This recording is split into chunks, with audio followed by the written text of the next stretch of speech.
we are going to continue with the last bit of the last trial. Lips flap, no sound comes out. Yeah. Found out one of your friends got COVID for Christmas. That really sucks. Oh, actually, you know what? I just found out before I went live. I didn't have a chance to tell you, Shy. It was just as I was coming in with my drink. Apparently, my auntie, my dad's youngest sister, has tested positive to. So she was going to go away for the New Year's Eve. She was going to go to Liverpool to a party. Of course, she hasn't now. So, yeah. King, hello! Oh my god, I love that. Oh, what is that emote? Oh my god, I love that emote! That's so cool! Somebody made an Ace Attorney objection emote. Nice. You're done with family, you're hiding here. Have you just hunkered down in the bunker? Yeah. Objection! Hello, King, how are you? Good to see you. How was Christmas and Happy New Year to you, or soon impending New Year to you?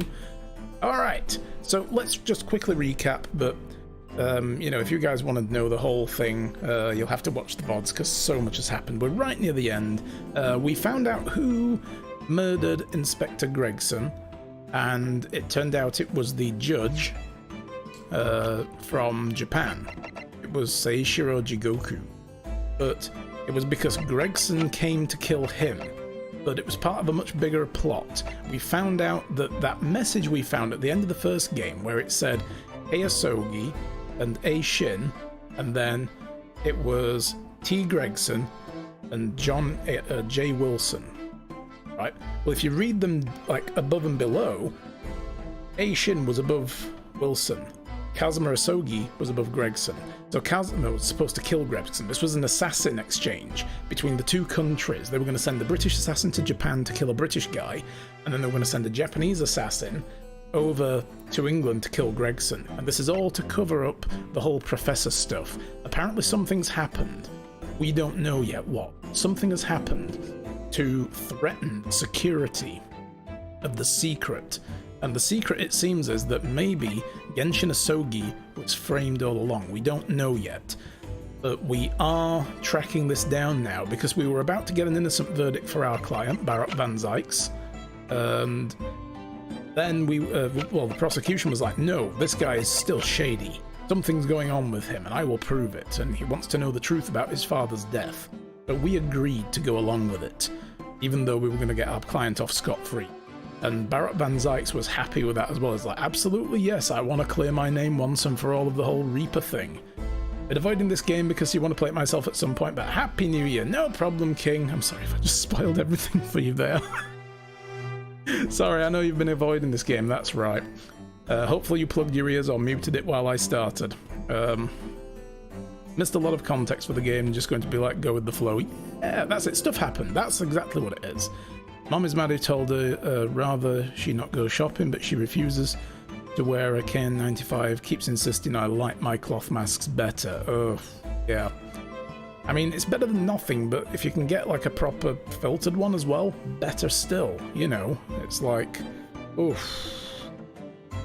Yeah, stuff happens. This is what I tell peeps when someone comes in the middle of a movie and asks me what's going on. Yeah, things have happened. Stuff was done, yeah. So that's where we're at right now, and we've come around to the question of the autopsy. There was something wrong with the autopsy on Clint van Zykes when he was killed.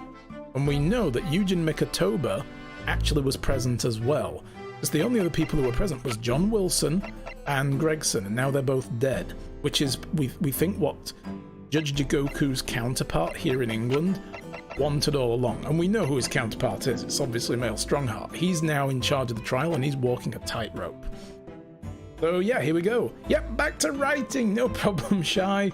We'll see you later. You're almost 500 words. Yes. Go, go, go, go, go. Chapter 9, Chapter 9. So guys, let's crack on. Let's do this. We're going to do this now. So witnesses, please state your name and occupation for the court. Eugen Mikotoba, lecturer for forensics medicine at the Imperial Yumei University in Tokyo, Japan. He's just staring right at him. Creepy doll woman's back.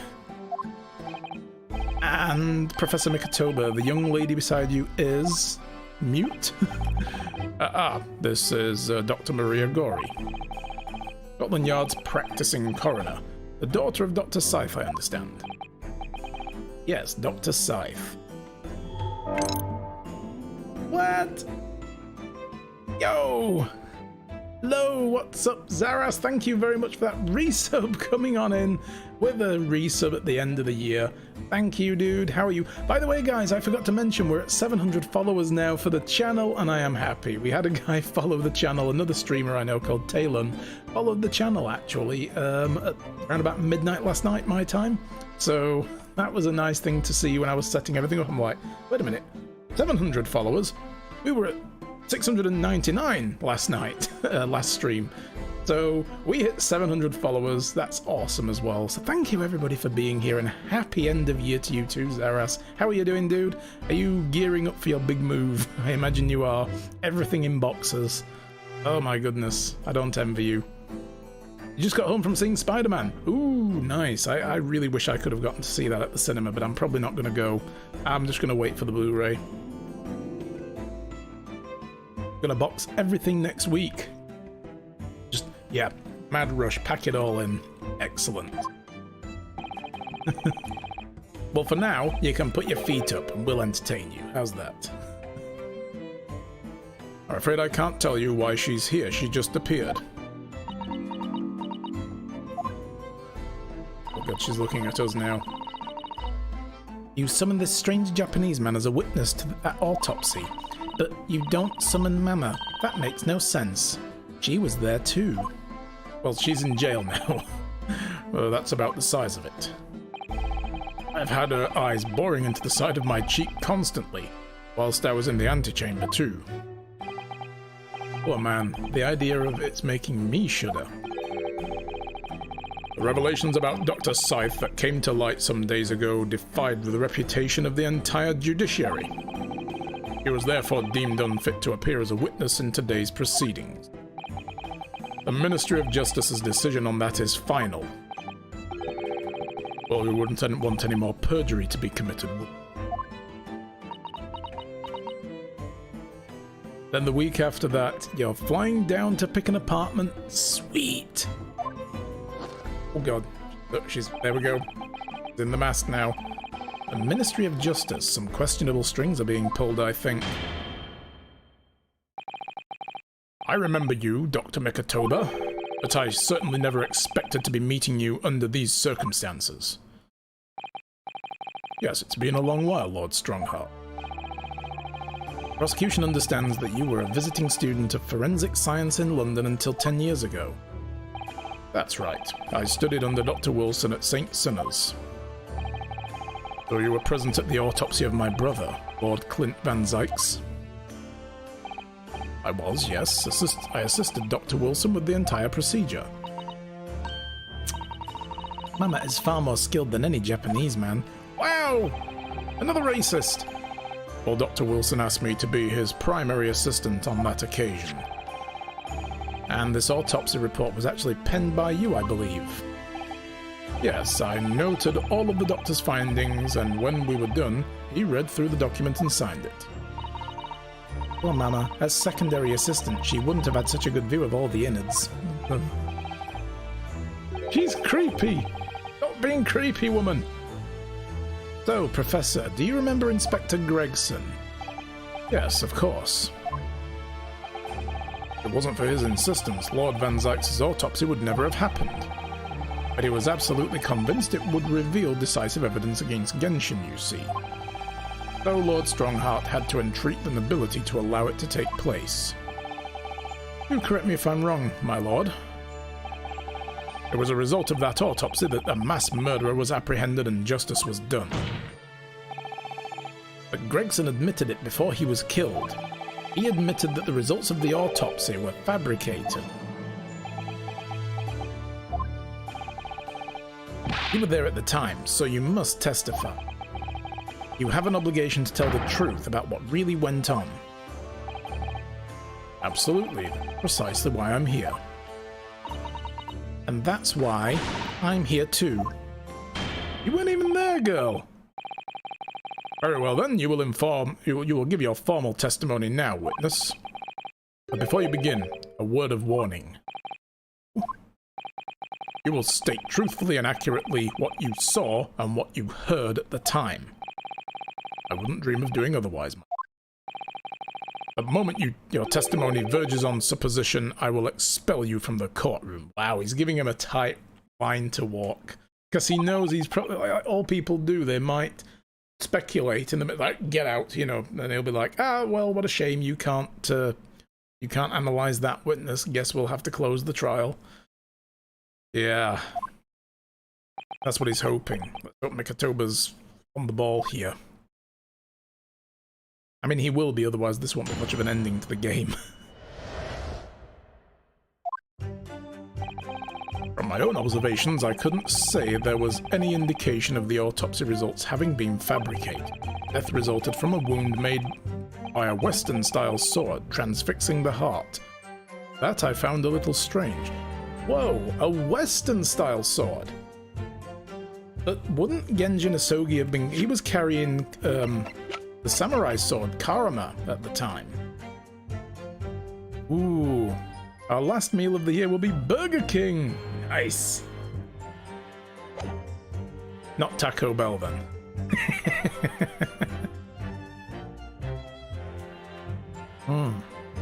Lemonade's really nice. Death resulted from a wound made by a Western sword. Okay. There were no other signs of internal injury, nothing questionable at all. It was just that beautiful but dangerous piece of evidence removed from the man's stomach. Now? Yes, we don't know what was in there. You had turkey sandwiches for lunch? Managed to pilfer some leftover turkey from the parents. Nice. Presumed to have been swallowed by the victim as a way of posthumously identifying his assailant. Okay. What was this evidence? No indication? Nothing to suggest fabrication? Professor Mikotoba, are you certain about that? Well, nothing that I could positively identify as such, much less swear to in testimony.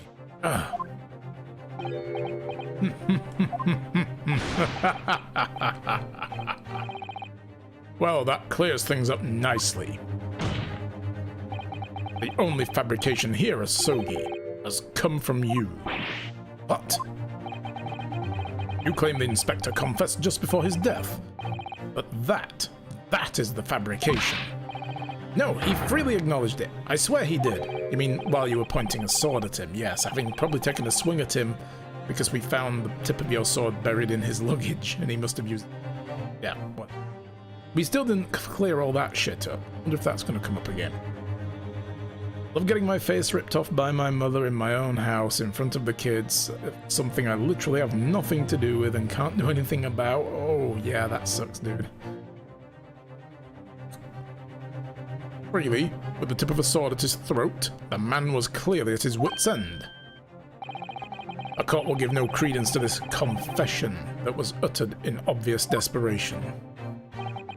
Quite simply, there was nothing questionable about the investigation of Lord Clint Van Zykes' death. And with this testimony we have, without question, uncovered the whole truth of the matter. If I may, my lord. There was most certainly something questionable about it, and the whole truth does rather elude us, I feel. I beg your pardon? Well, you're obviously aware of the facts of the case. All four of the professor's previous victims died when an enormous beast was set upon them that ripped out their throats. That's right! Oh my god, that's right! Oh. Urena, hello! Come on in, finish me, daddy. Are you talking to Mikotoba? Susato would take great, umbrage with that. Hello, Urena. Okay, so, yes. Oh god, why didn't I put that together when we read this frigging autopsy? we knew from previous cases that the Professor, the Baskerville case, he used a gigantic hound to attack and kill the people that he was killing.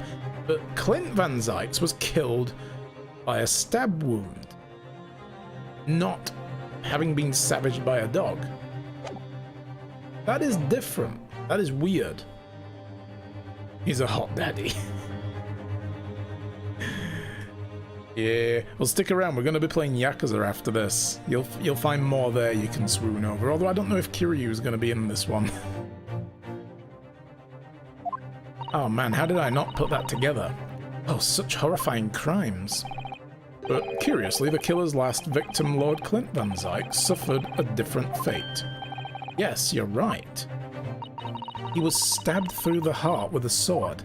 A Western-style sword. I still can't get past that. That's enough. Couldn't even remember the hound thing? Really? I totally forgot that was a part of this. I mean, I didn't, but I didn't string it together. I believe I warned you about this, witness. I promised to curtail your testimony as soon as you entered into the realms of supposition or speculation. Very well, my lord. In that case, the defense will pursue a conclusion to this during the cross-examination. What? I have the right to cross-examine every witness after testimony, and I fully intend to exercise that right. You. I'm afraid that even the presiding judge has no authority to contravene the letter of the law. As I'm sure every member of the judiciary present in the gallery would agree. Yeah, that's right, we turned the court against him as well when we were out, like, you know... well, Sholmes did anyway. He came in and made a grand speech about what justice really is. And it's like, oh shit. So they were like, literally chanting for more testimony. Everybody in public gallery are his peers. Not members of the public, they're members of, like, the government and stuff. Very well, you may begin, counsel. However, the moment your argument strays from the established facts, I will not hesitate to bring the cross-examination to an end. Proceed with caution. We may need to not press everything. The game's done this to me before, and so did the previous Ace Attorneys. If you press the wrong things, game over. Let me save it before we do, just because this is now a minefield. Can we look Strongheart up? Pretty sure he's not an impartial judge right now. No, he isn't, and yet he's still there for some reason. Even though it's pretty obvious that Judge Jigoku's British counterpart must be him, because he was assigned to Strongheart when he came over here 16 years ago to learn about British courts and the judicial system. From his observations, couldn't say there was any indication of the results having been fabricated. Let me press that. I'm just going to see if this does cause problems. You couldn't say. Wait, who else is here? Oh, Van Zyx is here still, yeah. Aye. Oh, sadly not. But then you couldn't say there wasn't any indication either, could you? It's true. No, true, I couldn't. I was at Dr. Wilson's side as he performed the procedure, recording what he did. But at times, of course, he instructed me to fetch implements and such like. While I was away from the operating table, obviously I could have missed something. And at those times, what was the secondary assistant doing? Oh god. Following this Japanese man's orders to adjust the lighting or pass him implements. But that doesn't mean Mama wasn't a vital part of the team. Quite, yes. So would you kindly refrain from staring at my cheek like that? Professor Mikotoba, think. Was there nothing at all that seemed out of place to you? Well, yes, there was, as a matter of fact. She is creepy, yeah. She's super creepy. You like it? I don't. I don't like it. Alright, so I guess we can press everything. Resulted from a wound by a Western sword. In all of the previous 4 killings attributed to the Professor, the victims were killed by an enormous dog, I believe. No, hound. Get it right. Their throats were, well, mauled? Correct. Yet Lord Van Zyx was stabbed. Do you mean to say you think Lord Clint Van Zyx may not have been one of the Professor's victims? No basis on which you to doubt the finding of the investigation carried out at this time. But Genshin Asogi confessed to his crimes upon his arrest. He admitted to having taken the lives of all 5 members of the aristocracy. Yes, the beast was used to carry out the killings that was never identified. No evidence was found to suggest that Genshin had ever kept a dog. And yet, we did find its collar, if you remember that case. The bloody collar with the stylized bee on it. That never came up again. The true hound of hell. They tend to be caring in their own way. The Yanderis. They are fatally caring. Some people. No other signs of internal injury or anything questionable. Okay. But you weren't actually present at the autopsy yourself, were you, Dr. Gory? Does that matter? Well, I just wonder how useful your testimony is in this case, really. I mean, it would be different if your mother, Dr. Scythe, were in the stand, but... I've read all the paperwork about the case, and Mama told me the story countless times. The statement I just made is exactly what's written in the autopsy report. I did confirm that myself at the time, it's true. Besides, the stab wound there were no signs of internal trauma. See. Mama told me all about it. Oh? She said there was nothing of note internally. But they did find an amazing piece of evidence, something unbelievable. Unbelievable? What do you mean? Come on, Dr. Gory, what was it?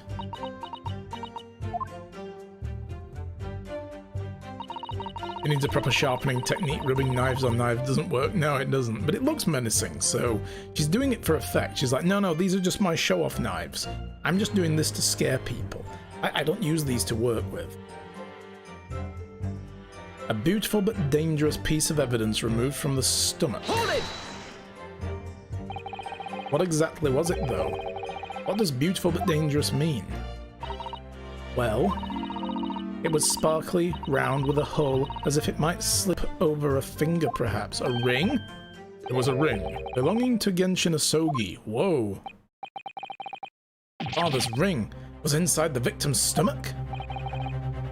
At the time, Genshin wore a large ring on the digitus quarters of his left hand, the 4th or ring finger. I understand it was some sort of keepsake. When my father left Japan for London 16 years ago, I was 8 years old, but I remember that ring. You? My father's possessions were sent to our family home in Japan after his death, but the ring wasn't among them. Obviously not. It was a key piece of evidence. It remains under lock and key in the stores of Scotland Yard to this day. After the autopsy, Genshin was summoned by the police to check the presence of his ring.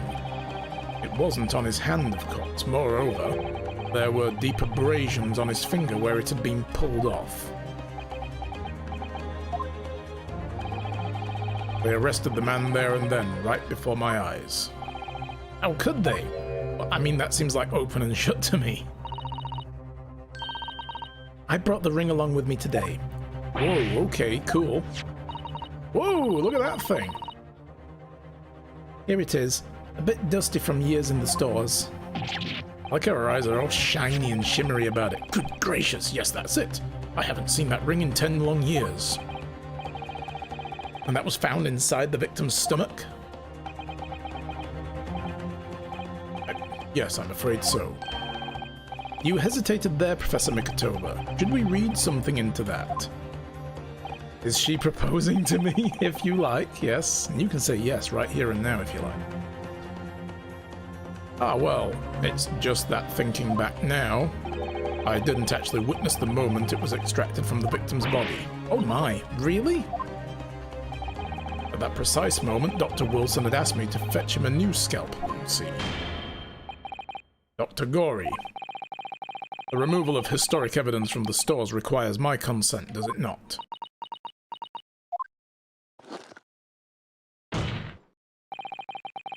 However it came to be here, the court can't deny this crucial evidence for today's proceedings. Very well, you may submit it. The noose is coming around your neck here, dude. The ring belongs to Genshin Asogi. The claws clasping the gem look sharp enough to cause very nasty scratches. That wouldn't have caused the scratches on his finger when it was pulled off, though. It's not normally the sort of ring seen in Japan. They almost look like claws protecting a jewel. We must examine it very carefully, Mr. Naruhodo. Very carefully indeed. Indeed. Must. Let's have a quick look at it first. One thing that was interesting to me, oh god, yeah, one thing that was interesting. They really wanted to emphasize there was no internal damage. Did you notice that? They literally reiterated it like twice during the testimony. No internal damage. No other internal damage. Yes, no internal damage. Like, this was in the stomach. Wouldn't there have been like quite a lot of... That would have been very painful to swallow. This would have shredded his throat going down.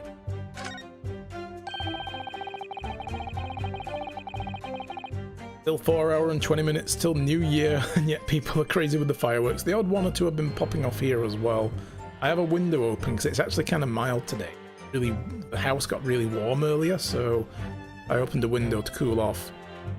The fat claws are doing a good job of protecting the equally fat gemstone in the middle of the ring. So we may hear a load of pops and bangs today. You'll have to just deal with it, guys. I can't do anything about it.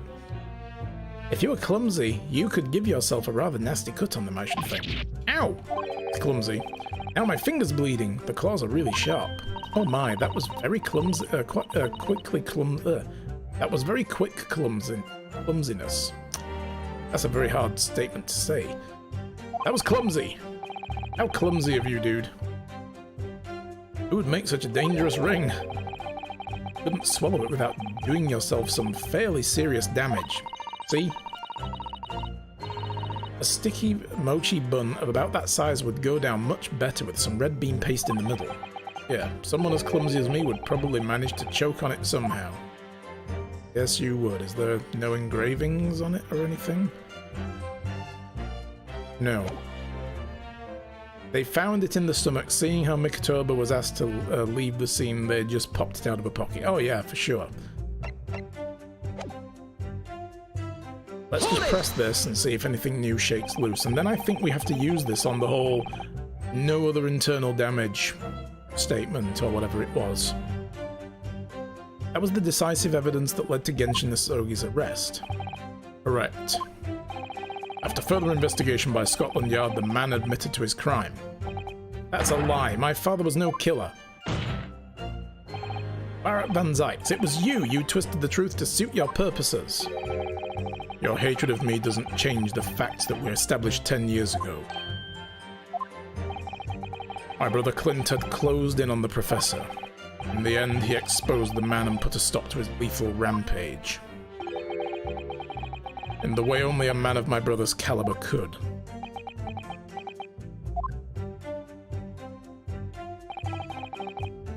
That's everything, is it? See, they never said about how Clint Van Zyte closed in on Genshin Asogi to begin with. Poor father, he looks so troubled, perhaps because 10 years ago, something happened that's been weighing on his mind. Oh! Couldn't say were his words. That phrasing is very deliberate, I'm sure. I wonder if he's had his suspicions all these 10 years. If that's the case, we need to use the cross-examination to prove what really happened and remove any trace of doubt.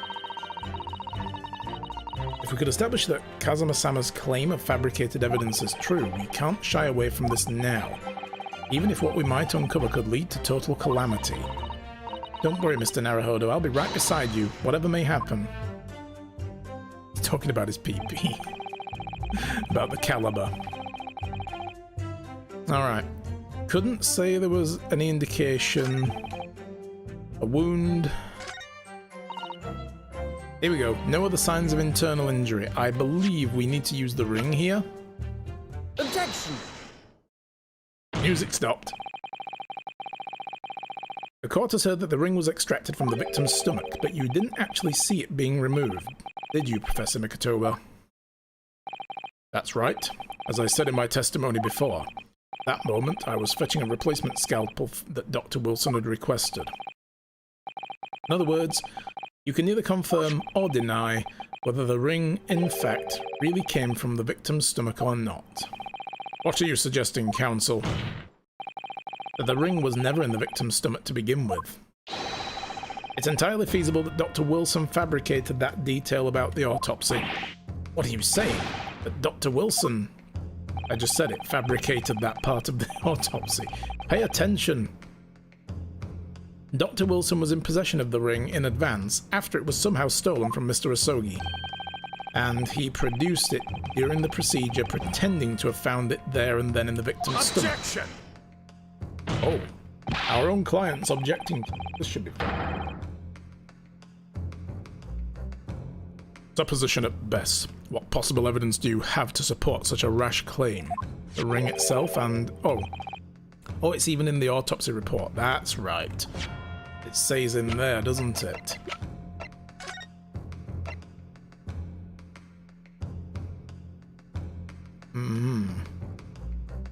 There's also the scarlet ink thing as well. Yeah, no internal trauma noted anywhere in the body. Says it right there. That's the autopsy report. It's explicit in the report, counsel. Other than the ring, nothing unusual was noted internally, so I'm not sure how you intend to prove your point. You've already done it for me, my lord. The lack of internal injury says it all. What? Stabbed with the ring. To swallow a ring of that size would require considerable effort and determination, and in addition to its size, there are sharp claws round the gemstone to contend with. My brother was a determined man, and on the brink of death even more so, I'm sure. He would have stopped at nothing to ensure that evil killer was brought to justice. But if he really had swallowed the enormous ring, it's inconceivable that no traces of its passage down his throat would have remained as internal trauma. No.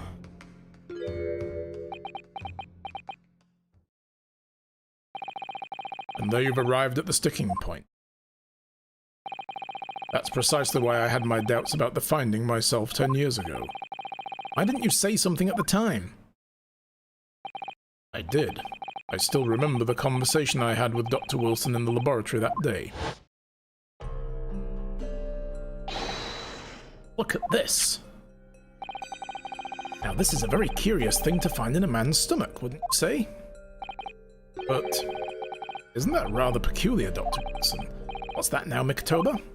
Well, if he swallowed a ring of that size with those sharp metal claws that it had, surely you'd expect to see damage in the throat and esophagus, torn mucous membranes at the very least. Dr. Mikotoba, may I remind you that I have vastly more experience than you? I'm terribly sorry. I can think of plenty of ways to explain why no injuries would be seen. No, let's say this. The victim would appear to have ingested the item as evidence to identify his assailant. Go ahead, write it down.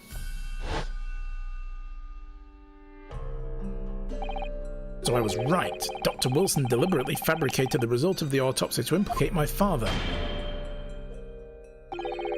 I'm disappointed, counsel. That argument is nothing more than speculation. What? Dr. Wilson was Britain's leading authority on forensic science and autopsy work. There's no scientific basis on which to doubt the man's expert opinion. But this isn't about science, this is about honesty. Pardon the interruption, my lord, but damage to the mucous membranes of the throat is easily identified, even in living subjects. Using a device called an endoscope recently demonstrated in practical use in France. I want one. The government can pay. Yeah, how dare you, Dr. Wilson? I don't think so, and Dr. Gorey, rest assured that your removal of evidence from the stores without permission will not go unpunished. We open up the dead to find the truth. Is that a threat? I beg your pardon?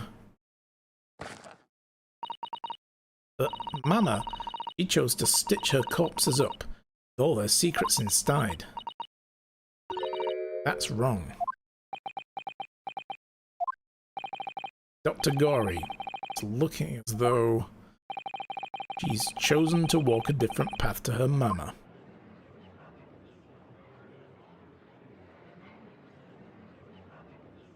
Who's going to punish her, and the person who is to punish her will be in jail? Exactly. Yes, the ring. What about the ring? I've just remembered something. An earlier incident. What incident? The one I recounted to you before, about a memory I have. Or was this when they got jumped? Of Genshin Asogi saving my life. That would have been after Clint Van Zyx was killed, right?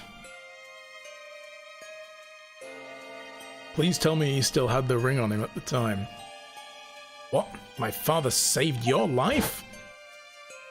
It was 10 years ago on a foggy night. Genshin and I were walking down some back streets at a late hour. All of a sudden...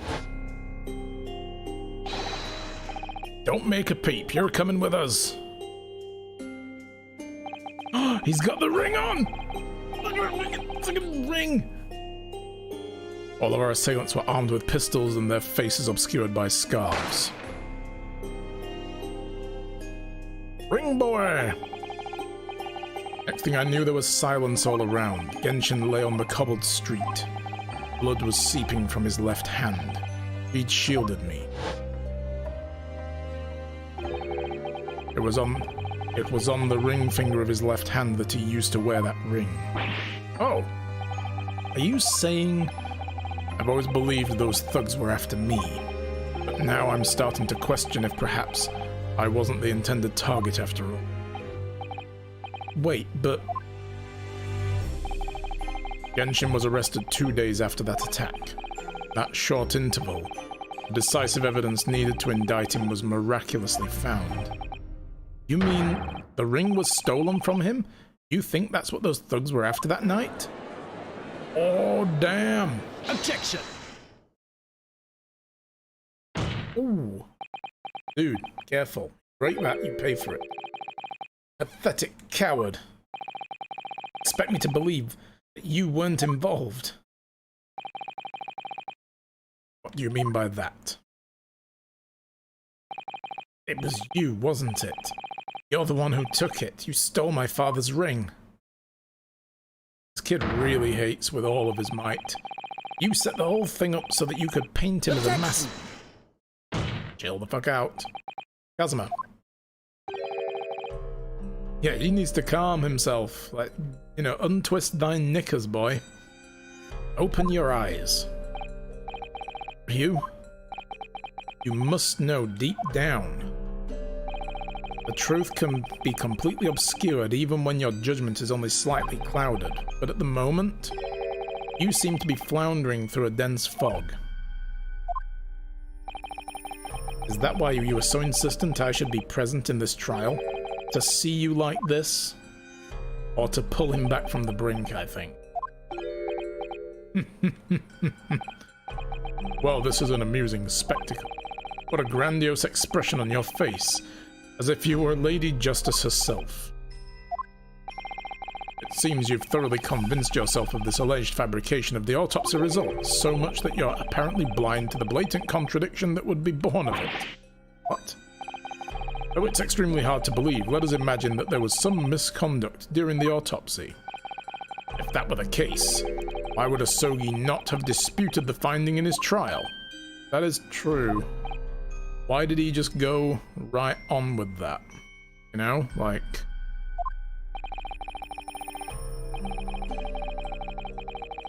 Why would the auto mod just not even allow that? A perfectly innocent turn of phrase. Come on, bloody hell. In the closed court hearing 10 years ago, the defendant never once denied the claims against him.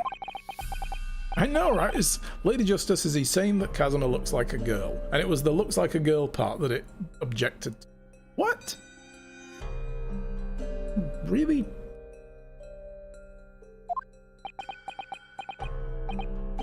Yes, that is indeed correct.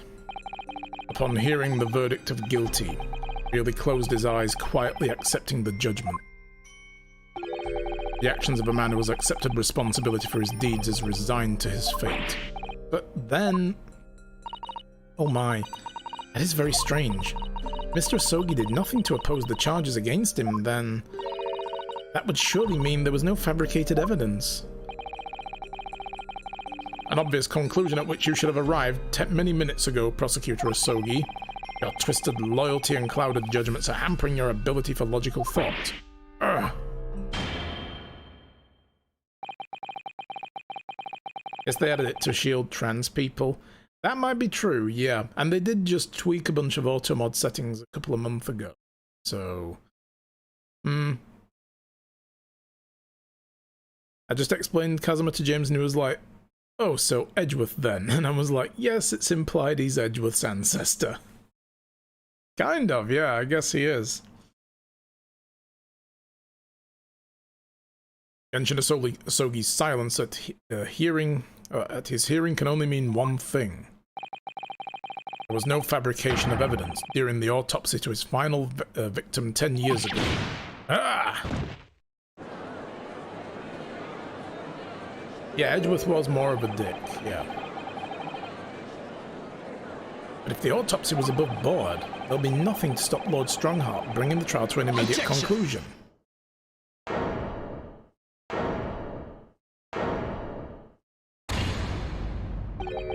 Thank you, Ryu. If it wasn't for your frank words just now, this trial may very well have ended prematurely. Huh? What's this latest absurdity, Counsel? My lord, your reasoning is perfectly sound, but for one giant hole. I beg your pardon. You claim my father's silence was due to the fact that there was no fabricated evidence, but there's another possible explanation. You've overlooked one possibility, that he had a reason for maintaining that silence. Silence that would lead to him being convicted and sent to his death? The autopsy results were an invention. There's no conceivable reason why the man wouldn't have protested. Objection! Oh, those results were an invention, alright, there's no question of that. Are you forgetting? 2 people with a connection to the autopsy have been assassinated. If I force the grievances I feel from my mind, I start to see you in a very different light. I think perhaps it's you who's been living in delusion these 10 years. Kazuma-sama's created one last chance for us here, Mr. Naruhodo. We can only show that there was a reason for his father's silence in the trial. A reason the man would have said nothing even though he was innocent. Could it have been part of some negotiation, perhaps? Enough rhetoric, the court must be shown the evidence. What proof do you have that could possibly explain Asogi's silence?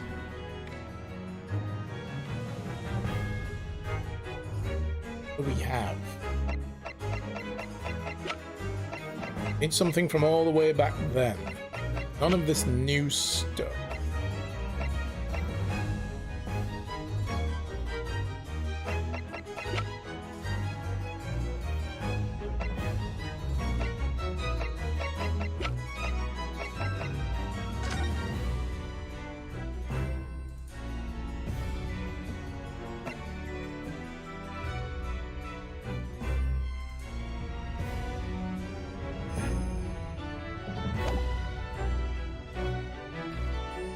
The only thing we have is the ring and the Asogi paper. Don't see anything there. Why would he be silent? I mean, I guess... the thing is, we were told that this was his last weapon.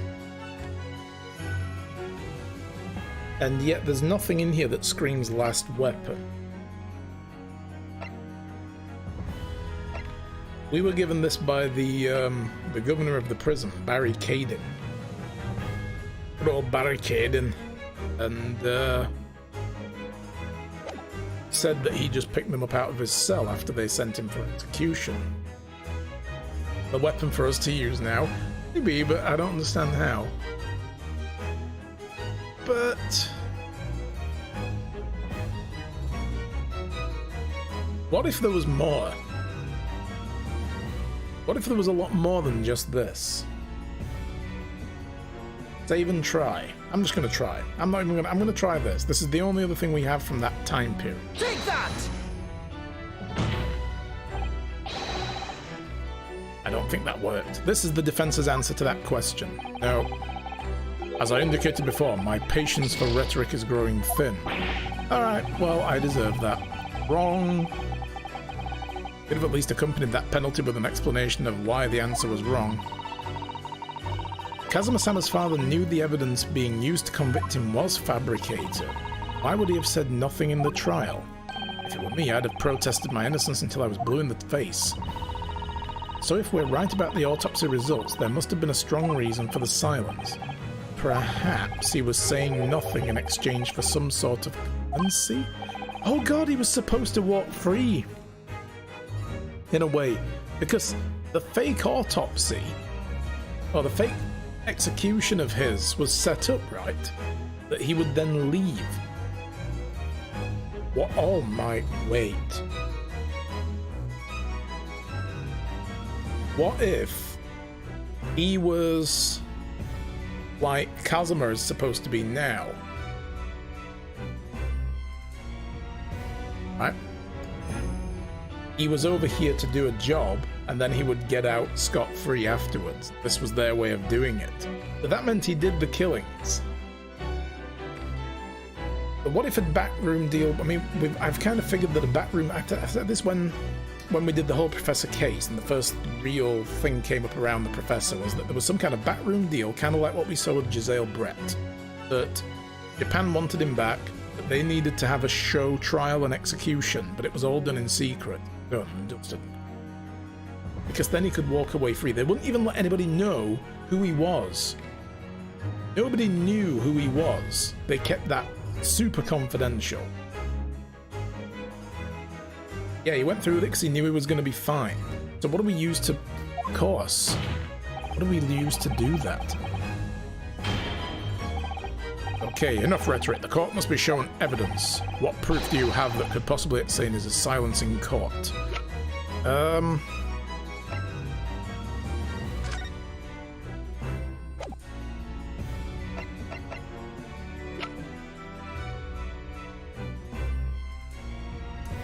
Yeah, what do we have?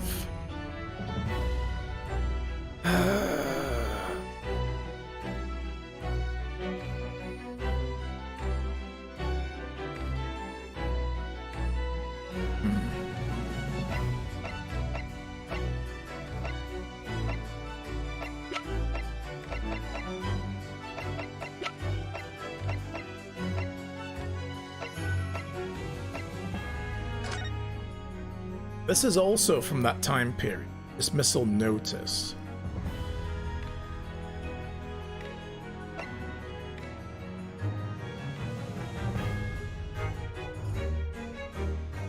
Yes. The reason for dismissal. Aiding and abetting the escape. Because obviously they are, like, know now there was an escape plan. He already had something lined up to get out. Could use his fake report with that, though he's gonna be fine after. But I think it's this one. He knew he was going to go. Indications are that the jailbreak plot was conceived prior to the convict's incarceration. Prior to him being arrested. Engaged in some form of negotiation with prison staff in order to secure his assistance. He knew. He knew he was... Yes. Take that!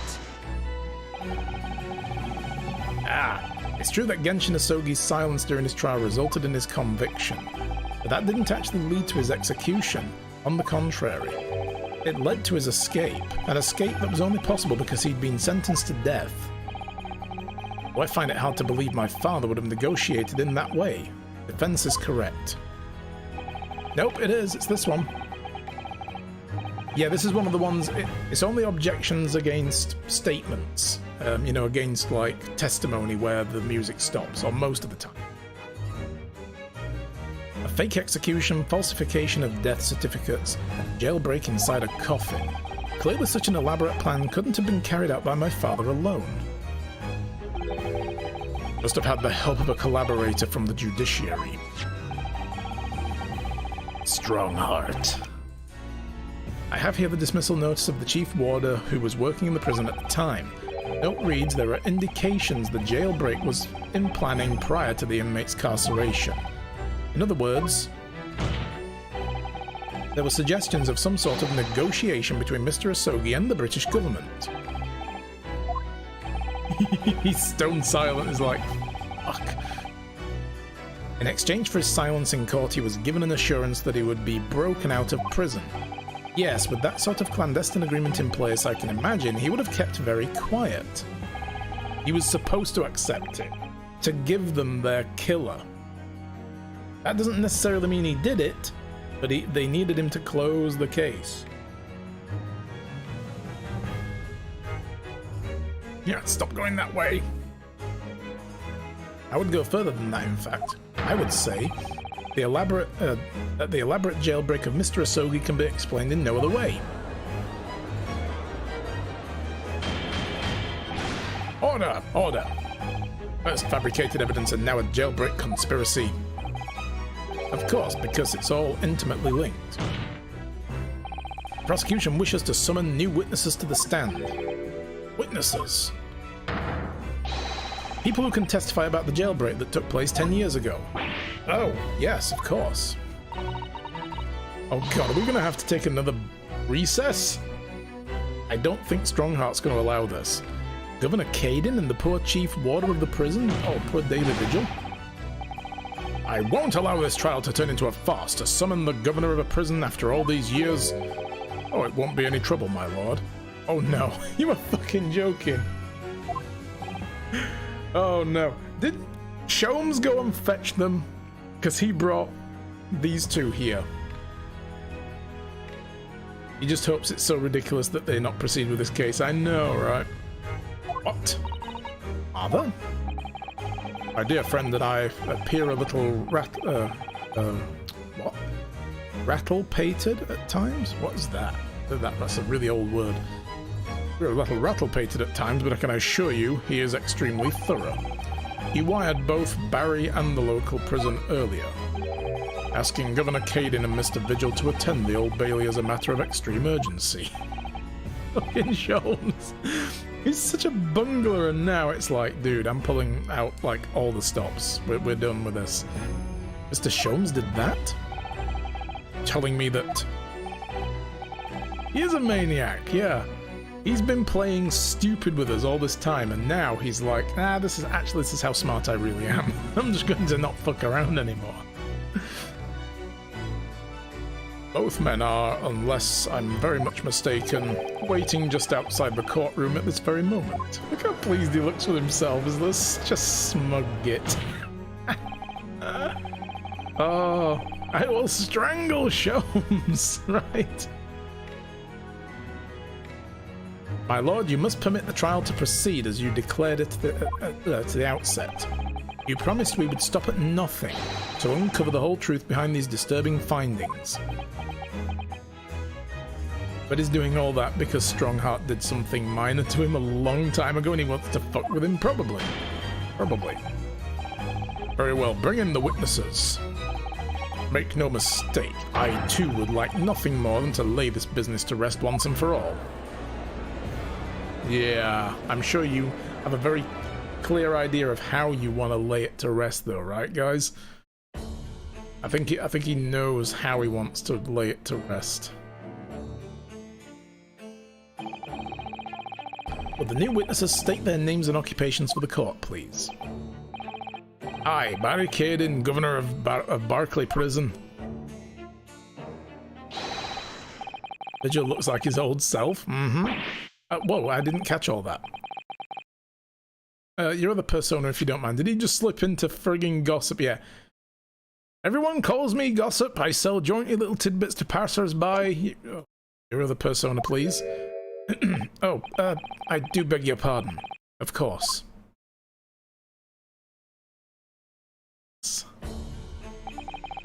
My name is Daily Vigil. I used to be Chief Warder at Barclay Prison. The reason you've been summoned here to the court today is to testify about the jailbreak of the so-called Professor 10 years ago. Losh, the Professor! We've already been through all that afore, a decade ago, and the conclusion was that there wasn't anything untoward that happened. Our convicts escaped from your prison, Governor. Hardly what you'd call nothing untoward. Ah, well. The convict's death certificate was somehow falsified after he was allegedly executed, and he escaped the prison inside his own coffin.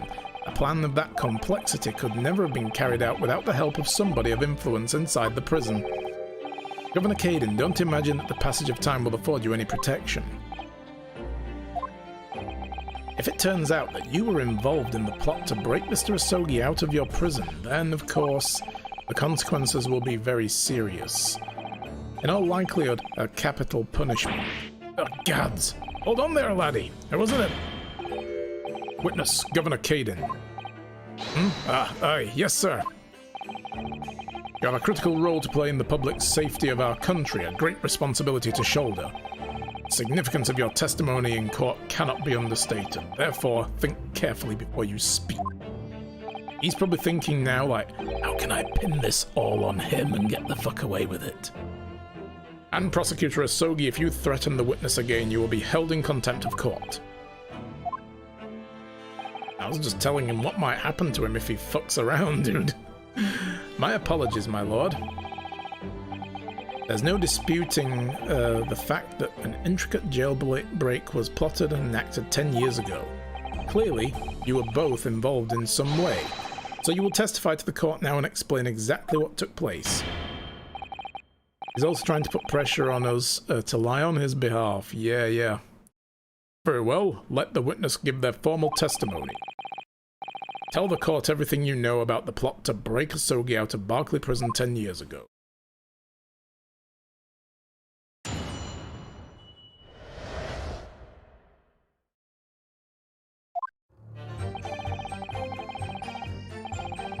It was the day of the Japanese jock was found guilty. The directive came from prosecutor's office. I assigned the convict to the Chief Warder Vigil here and put the plan into action behind the scenes. I was responsible for Asogi right up until the night of his execution, but I knew nothing of any plot. I didn't care if there was some negotiation between the convict and the prosecutor's office. All I did was carry out my duty for Her Majesty and Great British Empire. A directive from the prosecutor's office. Are you saying that was the jailbreak plot?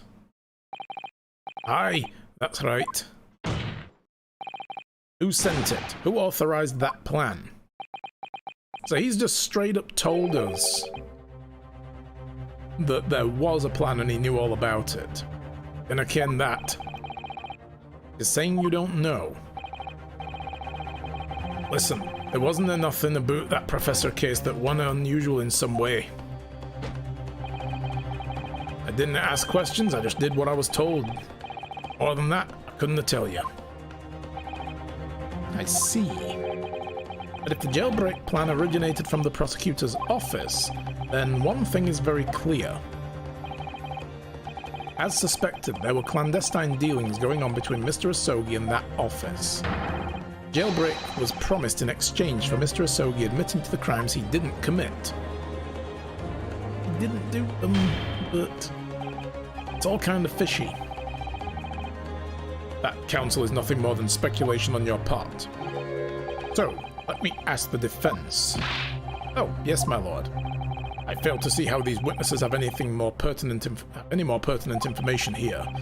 Do you intend to assert your right to cross-examination? Yeah, absolutely. I have no intention of squandering a single opportunity, my lord.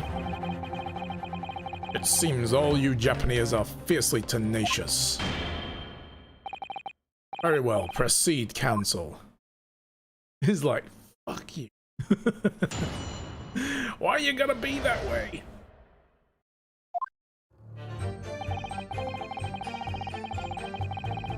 By the way, as you're the defense, are you trying to defend Strongheart? No, not really. He can get his own lawyer, and I refuse the honor. Alright, let's press it all again. The directive came from the prosecutor's office. Let's get more. You say you don't know who actually issued the directive. Aye, that's right. Can I be sure of that? It was all official. But if it was from the prosecutor's office, that narrows down who could have issued it straight away. And it wasn't me. He's just like, let me just be clear, that wasn't me. I can't even say with certainty that it did originate from the prosecutor's office. What? There's no telling where it started. There's a fair chance it came from higher up the ladder. Basically, can I give you any indication who was behind it? You can't be serious. All we can say for sure is that the order must have come from somebody in authority, I suppose. The lightsayers on the ground, as it were, didn't bother with idle speculation, we just get the job done. Sign the convict of Vigil, the plan into action behind the scenes. So, Mr. Vigil, you don't know anything about it at all. That's right. My only role in the scheme was as a scapegoat. Strongheart was the prosecutor and also high on the ladder. Yes, he should have prosecuted the case, although I don't think, structurally speaking, he's part of the prosecution office, but he is in charge of prosecution office because he is the Lord Chief Justice. So, yeah. So, like what he's done here to take over the trial, he was going to lead the defense at the time, so yeah. That's right, isn't it, Governor? Some poor beggar had to take the rap for it. Okay, Vigil, this is when you turn around and stab him. No, probably don't. Alright then, who else did know about the plan? I've no the first idea, laddie. My part in the whole business was basically dealing with the aftermath. But I wouldn't be surprised if there were other folk in the prison service who'd been given similar orders. You don't know who else was involved?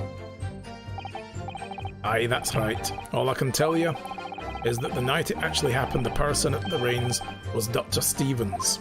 That's Dr. Scythe. Dr. Courtney Stevens, or Dr. Scythe as she's known now. Huh. Why did I have to get caught up in such a terrible business? This guy needs to get his job back when this is all over, because I feel like this is going to prove that he had nothing to do with anything. Time to bring the whole prison as witnesses. Sholmes, proceed with it. Yeah, it's like, come on, dude, get in there. He's going to hunt down every single person who's still alive who was a convict at the time and might have had any inclination to know what was going on and herd them into the prison, even if they got out years ago. Like, right, come on, in you go, into court. So he was responsible right up until his execution, because he saw him writing the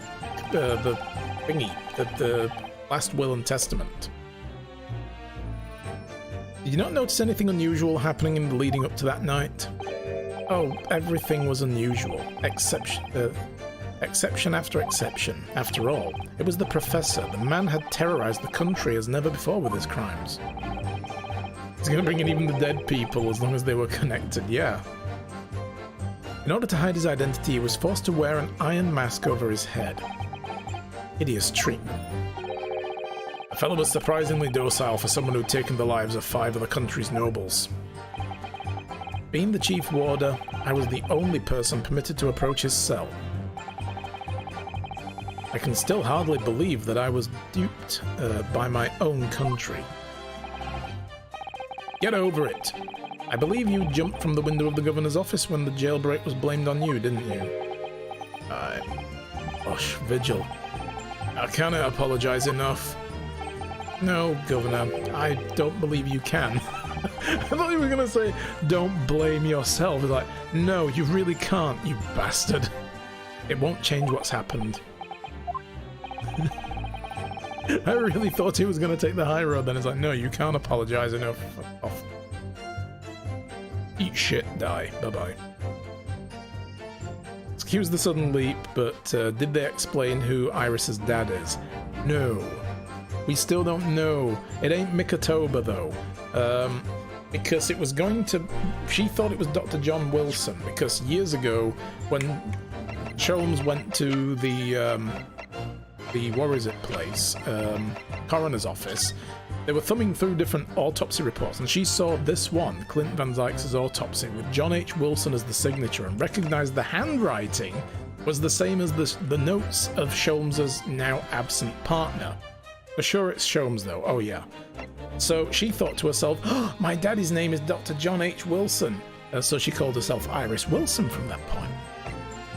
But then we found out, well, while Wilson was like elbow deep in the guts of Clint Van Zyke's doing this autopsy, it was actually Mikotoba who was taking the notes, because he was working with him as a student at the time, of course. So he was the one making the notes. And then we were like, fuck! Oh my god, that means... you know, because she's 10 years old and he came home 10 years ago, so... But, no, apparently not. For sure not. He said, no, definitely not. And even Sholmes said, no, definitely not. I know who your father is and it isn't. So, we had a little moment of excitement. He works on a few fronts, yeah, but we don't know who the father is yet. Sholmes keeps promising her, look, I will tell you when the time is right. But the Qzis thing happened last stream, because, of course, then she was all like, you know, it's a shame, because that means that, you know, if you were my daddy, then Susato would be my big sister, and I would like that very much. And it was like, oh! So Susato was like, you can be my little sister if you like. And she's like, really? She's like, and Ryu, Runo, he can be my big brother. And he's like, oh, yeah, sure. Fuck, oh god. And it all was just too cute. It was just, love hearts in the eyes. Great. He's so hot, give him that.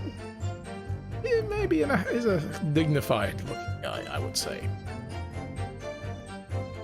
What else can you tell us about the situation, Governor Kaidan? So yeah, that happened, and it was so sweet. Right, there might have been negotiations between the convict and the prosecutor's office. Let's go.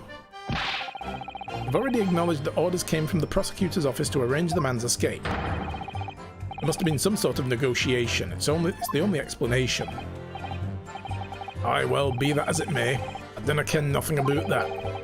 The witness stand is no place for telling what you don't know for sure. I ken that much I do. Then I presume you also know this. Not telling what you do know is a criminal offence. So you were just following orders, is that it? I'm afraid that won't absolve you of guilt here. A man was still killed illegally, even if he was a condemned criminal. You may very well be found complicit in murder, Governor. So that's what it's to be, is it? Even with the threat of conviction, you won't break your silence?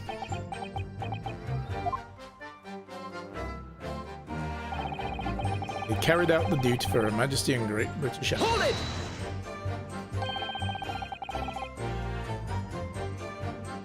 Did you carry out the plan in its entirety? Aye. I did everything I could at the time. As you know, Genshin Asogi was shot dead in Lowgate Cemetery after the escape. Tell me, was that part of the plan too? My instructions were to do with getting the jock out of the jail and nothing more. I cannot tell you anything about what happened after that. Only, personally, I believe his death was the last part of the plan. Oh, Vigil's not looking too good. Oh, my head. Oh, goodness me. We'll come back around to this. Let's see what else he has to say first. What? Ooh. Aye, it were a rum do no doubt about it. But you have to mind there were special circumstances. It was to protect the British justice system. That's just how the execution had to happen. I think he's getting faster. He's like, whoa, whoa, whoa, whoa. Oh, I made myself dizzy doing that. Yeah. You're saying that Mr. Asogi's murder in Lowgate Cemetery was his capital punishment? You realize Mr. Vigil tried to take his own life as a result? I mean, it might be that that's the way it went down.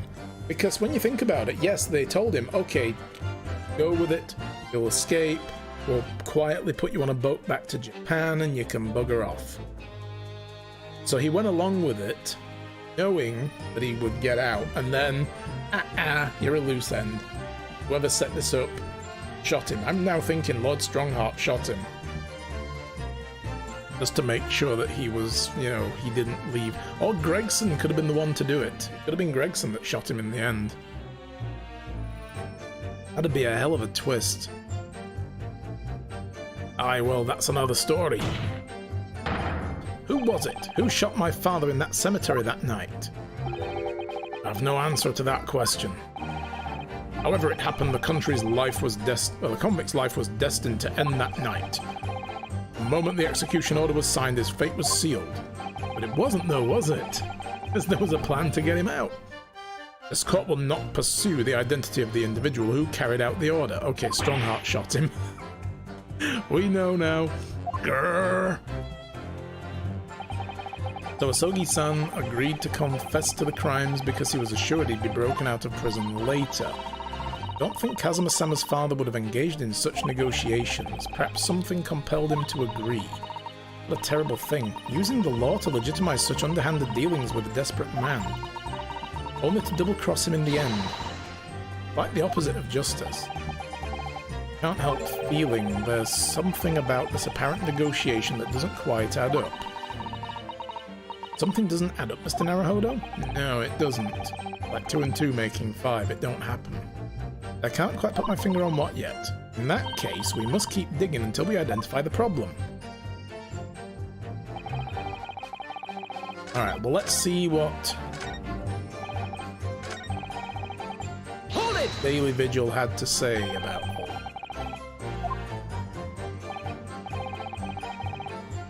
Alright, so he did everything he could at the time.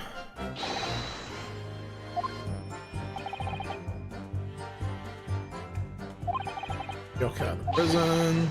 What does this all mean? What does this all mean? Excuse me! Alright. You there. Mr. Vigil, is something wrong?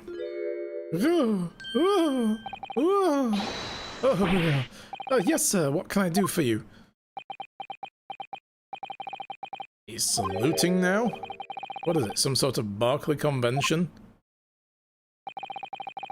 Or is just that non-present armband? Why couldn't they just put the armband on that particular outfit? That's so weird. What Governor Caden was saying seemed to upset you. Did it bring something to mind, perhaps? Or are you going to have another freak out on us? You know, we're going to just... Hey, Lieutenant Sykes! Hello! Ahoy to you! How is it going? I miss times when winter was actually cold. Used to need to use my fan to keep me cool now. I've opened the window earlier because it's really warm. Like the temperature shot up like 10 degrees in the last couple of days, and it's pretty warm in here last night. So... How's it going, Lieutenant Sykes? Good to see you. For the last 10 years, I've completely blotted out the memories of that time from my mind. I was betrayed by my superiors in the name of my country. Just as my father was betrayed, it seems. But you see, thinking back now, I really can't imagine that shooting of Mr. Asogi in the cemetery was ever part of the plan. What makes you think that? Well, it just doesn't make sense, does it? Make the man admit to crimes he didn't commit with the promise of a jailbreak only to kill him in the end. That's treachery of the worst kind, but the point is, if the intention was always to betray him, why would there be any need for all the chicaneries of an escape? That's actually true. Damn, he's good. I didn't think of that. Like, oh yeah, why would they do that to begin with? Why let him, you know, why not just do the execution like, oh hey, by the way, dude, can double cross. Your sense of taste is weird tonight? Oh no! You don't have the vids, do you? They wanted to kill him so he wouldn't speak ever again. Yeah, but that's the thing, isn't it? Why let him then... Why go ahead with the escape? Like, enable him to actually get out and into the cemetery only to kill him there. Why not just do a proper execution anyway if they wanted to make sure he wouldn't escape? Gonna have to wait and take a test. I'll keep my fingers crossed. Hopefully, yeah, you don't. So why would there be any need for all the chicaneries of an escape? Ah! Yes, that's quite true. If whoever negotiated with Asogi never intended to keep his or her end of the bargain, it would have been far simpler to just let the man be executed in prison as dictated by his sentence. It all happened in that vast chamber of secrets, with a basilisk, and you have to get him by uttering words in parcel mouth, you know, parcel tongue, sorry, and, you know, yeah. Oh, drop my controller. Yeah, the old chamber of secrets. That is Barclay, behind the high prison walls. You give someone hope and take it away in the most crucial point, and you get more satisfaction as a sick person. That's true as well, that could always be the motive, like, they were just sick. If it is, I'm not too worried as you have triple 5G. Excellent, you have 3 full 5G bars now. Fantastic. But yeah, I'd like to let my mum know, as obviously you've been with them, and of course she's at your nan and granddad's now. Oh, yeah. Yeah, definitely, if you can get your hands on a test, get one taken. I mean, right now they're like hen's teeth. They're hard to find again all of a sudden. We had a box in the house. We had to... Well, my mum, I think, last Christmas. So, yeah. We tried to find some sense. There aren't any.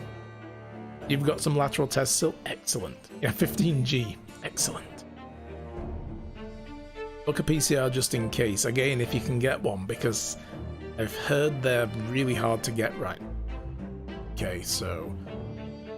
Otherwise, you feel the same as always, just usual winter sniff. Yeah, it could be. If you don't have any other symptoms, it might just be that. Fingers crossed.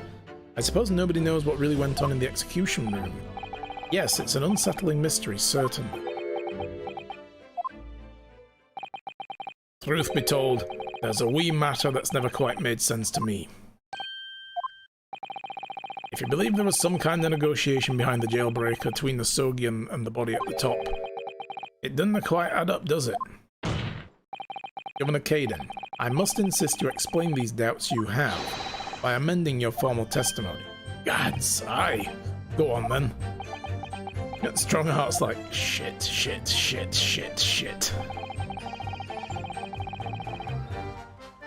He didn't have anything to bargain with. Now that's true. Like, what did he... Why would they just let him go? What exactly did they get out of him? Excuse me. Yeah, nothing adds up since it's a long time, yeah. Hold it! He had nothing to bargain with. Admitting to crimes, that was what he had to bargain with, surely. Kinda see that myself. After all, did the prosecution have no conclusive evidence against Charlie, eh? This, you mean, discovered during the final victim's autopsy. There's every possibility this conclusive evidence was fabricated by Scotland Yard and the prosecutor's office. Possibilities are all very well, but nothing has been proven. You can holler about the misconduct of the trial 10 years ago all you like. But if you can't establish that it happened with hard evidence, no one's going to listen. Aye, that's right. So what I'm saying is, the convict had nothing he could use for any kind of bargaining at the time. Witness makes an astute point. Logically, it would seem no negotiation could have taken place. Last time you were here, Van Zyke seemed like not to be the baddie, rather Strongheart is, right? Yes. What we finished with last stream was we found out who killed Tobias Gregson, because Van Zyke's was up for that, as like that was the murder charge levied against him, was that he killed Tobias Gregson, but it turned out it was the Japanese judge who came over for the science symposium, and that he's been part of a conspiracy between himself and one of his counterparts in the British Empire. way back at the beginning of the game when Dr. John Wilson was killed in Japan, it turns out that was part of an assassin's agreement, like an exchange, and Kazuma was sent over here to be the other half of that equation. He was supposed to come over here and kill Gregson. He was going to come over though and not kill him instead, because he wanted to find out what really happened to his dad, so he was never going to go through with it anyway. So that's why he went with Gregson. Gregson was set up. They were supposed to come to kill Judge Jigoku, and Gregson was told to do that as part of the Reaper's bidding. But that was just an excuse to get him somewhere where they could kill him and have Kazuma do it. But Kazuma walked away from it, didn't do it, and then Judge Jigoku killed him. But it was self-defense. So, well, actually, no, it wasn't really. It kind of was, but it wasn't. Gregson tried to kill him, but he couldn't. He just didn't get the job done right. He wasn't a killer. He was the planner, not the killer. So, yeah. So it was self-defense, but it was also Jigoku making sure that the deed was done. Because he was being pressured by his counterpart in the British Empire to do this. So he's still gone down for murder, though. But now we're trying to figure out who is the Reaper and what the hell happened with the Professor case. It all seems to hinge around that. Because Kazuma just can't let go of this whole thing that he thinks his dad's murder was, well, his dad's execution was based on flawed evidence. And he's looking like a baddie since a long time ago. Damn right, yes. They object to each other so much about what happened a decade ago. Time to get the external help for some medium and ask Dr. Wilson. Yes, let's do that. Strongheart was the big guy behind the scenes and is now trying to get away with it. Yes, pretty much, that's what it seems like. Because Strongheart was also Judge Jigoku's mentor here in the British Empire 16 years ago when he came here on a student's exchange. So who else could his counterpart be? Who else would he have potentially had dealings with since? You know, because Mikotoba brought John Wilson over, who he was mentoring under, to Japan as part of an exchange. So, you know, seems to me like those relationships have held with whoever they mentored under. And he's the judge of his own trial right now, but he doesn't realize, well, he's trying not to be the defendant. It's a strange game. So the plan to break the man out of the prison was definitely put into practice. He must have been armed with something that gave him an angle to negotiate. Asogi-san agreed to confess to the crimes. He was assured he'd be broken out of prison later. Don't think Kazuma-sama's father would have engaged in negotiations. Something compelled him to agree and then used the law to legitimize underhanded dealings with a desperate man and double-crossed him in the end. Yep, okay. About the negotiation doesn't add up. Keep digging till we identify the problem. So, this new final statement didn't have anything to bargain with. I doubt very much he was like, hey, you can keep my ring if you get me out of here. I don't think that was the bargaining. The sword went back to Japan. That ain't it. Nothing to do with the sword. We're not talking about valuables. What else could he bargain with? And again, the only other thing we've got from way back then, because everything else in here is related to Gregson's killing, is the Asogi papers. We're back around to those, which he described as his last weapon. And we need to use them at some point.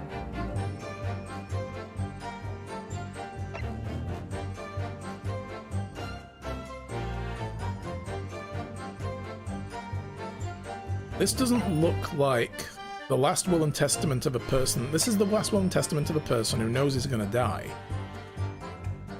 But he was writing his final weapon when Daily Vigil saw him writing and said, hey, you're not supposed to have it. But somebody gave him these papers.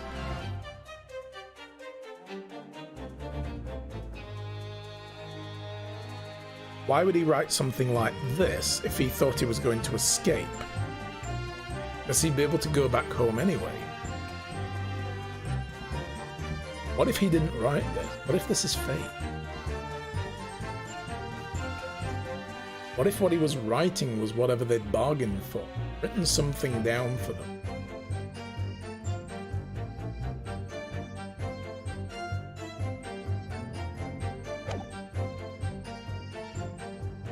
How does that into this? It seems he had nothing to bargain.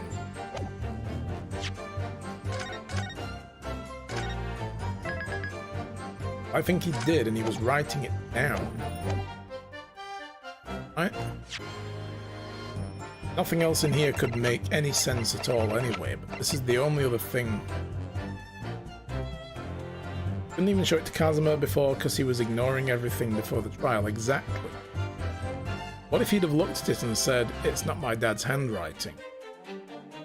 And is it even written... We don't even know if it's written in Japanese or not. I think we were told it was. Exactly, yeah, let's try it. Objection!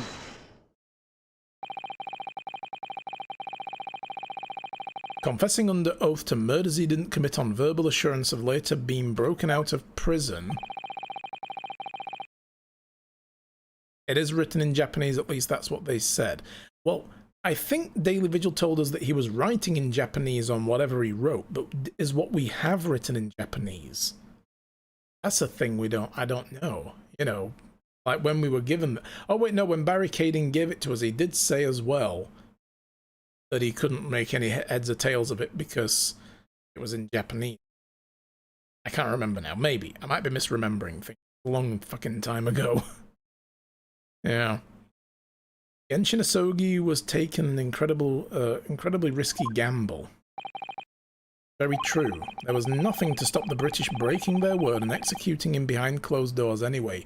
Oh, alright, that's where we're going with this. Okay, so he wrote his final weapon to ensure his survival. Under normal circumstances, no man would stake his life on a gentleman's agreement like that. Which means Mr. Asogi must have had a trump card. Something that guaranteed he wouldn't be betrayed. Some kind of weapon.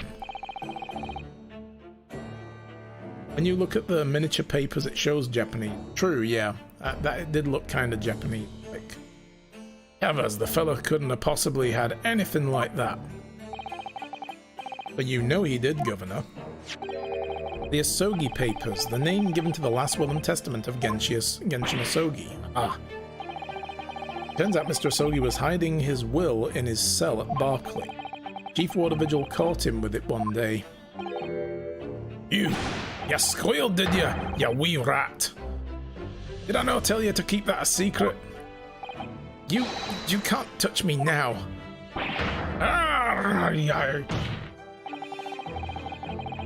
When Mr. Vigil caught sight of that will through the bars in the convict cell, Mr. Asogi pleaded with the warder. Alright then, but what's on that paper? Last will and testament. This will is the only weapon I have left now. Weapon? And after the convict had been killed following the elaborate pretense of the jailbreak, that document mysteriously disappeared, didn't it? But, well, yes. All the prison warders searched through his belongings in the cell, but that will was just nowhere to be found. As I understand it, an exhaustive search was made for the document, which became known as the Asogi Paper. Governor Cading, I believe you ordered your prison staff to find it at all costs, didn't you? Hey! Would I be right in saying that you knew that the so-called Asogi Papers had the potential to make great waves somehow? Jeez, what the blazes are you blathering about? The will was found right on paper, and in the fella's cell where I said it would be. I love how he's doing that. He's slapping the thing when he gets like, hey, wait a minute, and then he's like, ow, shit. How can that be? Where in his cell? We'll search the place, ow, from top to bottom. Well, you didn't do a proper job of it, you wee pilly-wally galoot. You can't criticize me now. I don't work for you anymore. I showed it to you before, did I know, you young lawyer? Yes, you did. I have the document here. It's written in Japanese. Okay, it reads, "The Last Will and Testament of Genshin Asogi." Which means everything is as it should be. Not quite, my lord. You see, there's an undeniable inconsistency here. He sees people smacking their hands and he wants to... I know, right? What inconsistency? Mr. Asogi described the document, the only weapon he had left. And yet, this will contains nothing of significance at all. Nothing that would have even given the convict any leverage. Are you suggesting, my learned friend, that the last will and testament stored at Barclay Prison all those years is actually a fake?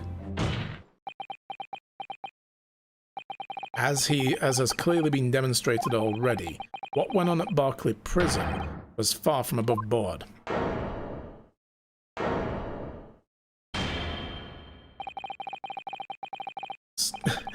Still playing this game. An hour and a half into the stream over. Oh my god. We will get to Yakuza though, guys. We'll stick with it. That last vilification by the defense was an affront to the British legal system. This absurd notion of a weapon is something for which we have only the former Chief Warder's word. The man could quite easily be lying, or at the very least sorely mistaken. What? Oh, no! I definitely heard him say that, I swear. Clearly we need to get to the bottom of this. We need to know exactly what happened with these so-called Asogi papers. A waste of time. Will was a fake. Where is the real document? Objection! We need Yakuza after this to find someone that looks like Strongheart and punch him. Exactly, yes. Mr. Vigil was stabbed in the back by the judiciary 10 years ago. He lost everything, and very nearly his own life. And now you're going to do it again. You're ready to brand him a liar and turn your back on him without even letting him defend himself. It's clear that Barclay Prison is hiding something. It's clear the jailbreak was masterminded by someone in the prosecutor's office. It's clear that some illicit negotiation took place. Is your lordship going to gloss over these obstructions and blah blah blah? What did you say? We should hear more from the Chief Warder. Let him testify again! Testify! The trial must go on. The man's voice must be heard. It would seem that a vocal few here are utterly blind to the truth. Very well then. Let the witness testify again. Tell the court precisely what you think you saw in the convict's last will and testament. Yes, sir, my lord.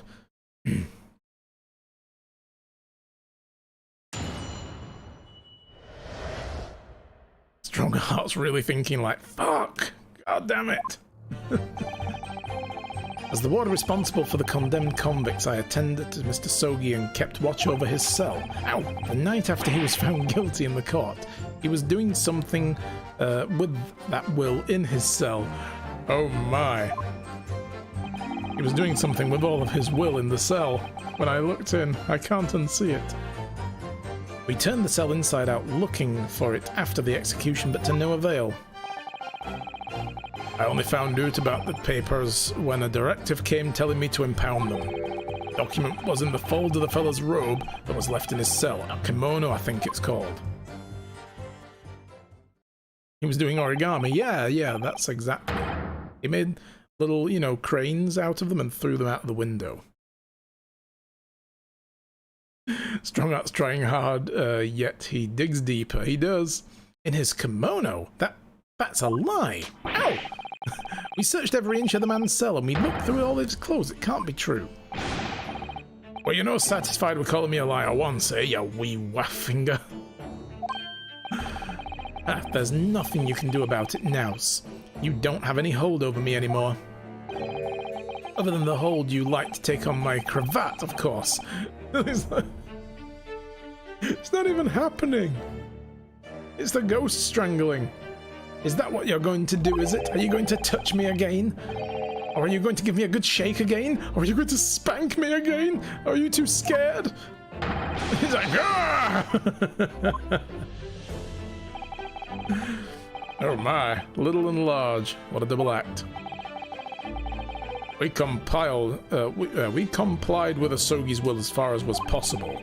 All of his personal effects were delivered to his family and home in Japan, as a courtesy to the homelands of the most notorious killer the country has ever seen.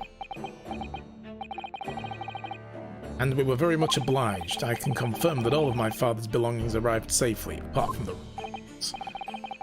Aye, and you cannot deny the handwriting is that of your old man, eh? Yes, there's no mistaking it's my father's brushwork. Really? Oh, interesting. It's like Bart Simpson, yeah. Why, you little... I have the stream on mute but still visible when I'm writing on my iPad. What the fuck is the deal with that dude in the blue coat flailing all over the place? So, for a while, every time he said something that the guy next to him objects to, he starts, like, you know, strangling him about it. But now he's doing it to himself, like, go on then, strangle me, strangle me. Just weird. This last will and testament was the man's final weapon, was it? I think we can safely assume that the convict was merely prattling, knowing that his end was nigh. Yeah, what? Huh? So, counsel for the defense, your cross-examination, please. Wow, he's not even going to try and deny us. Yes, my lord.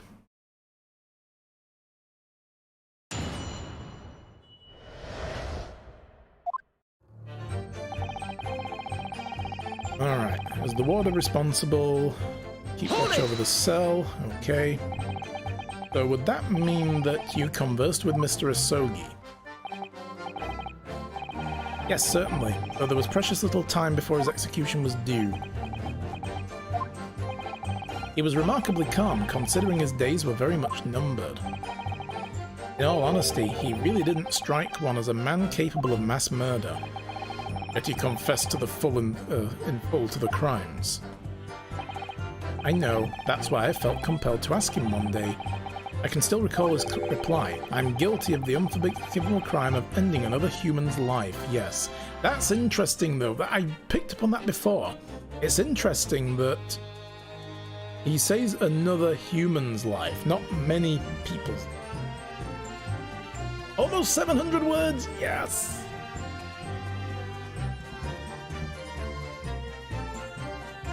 He's supposed to be in a mental hospital. Yeah, well, I mean, this guy kind of lost his mind a little bit earlier on, yeah.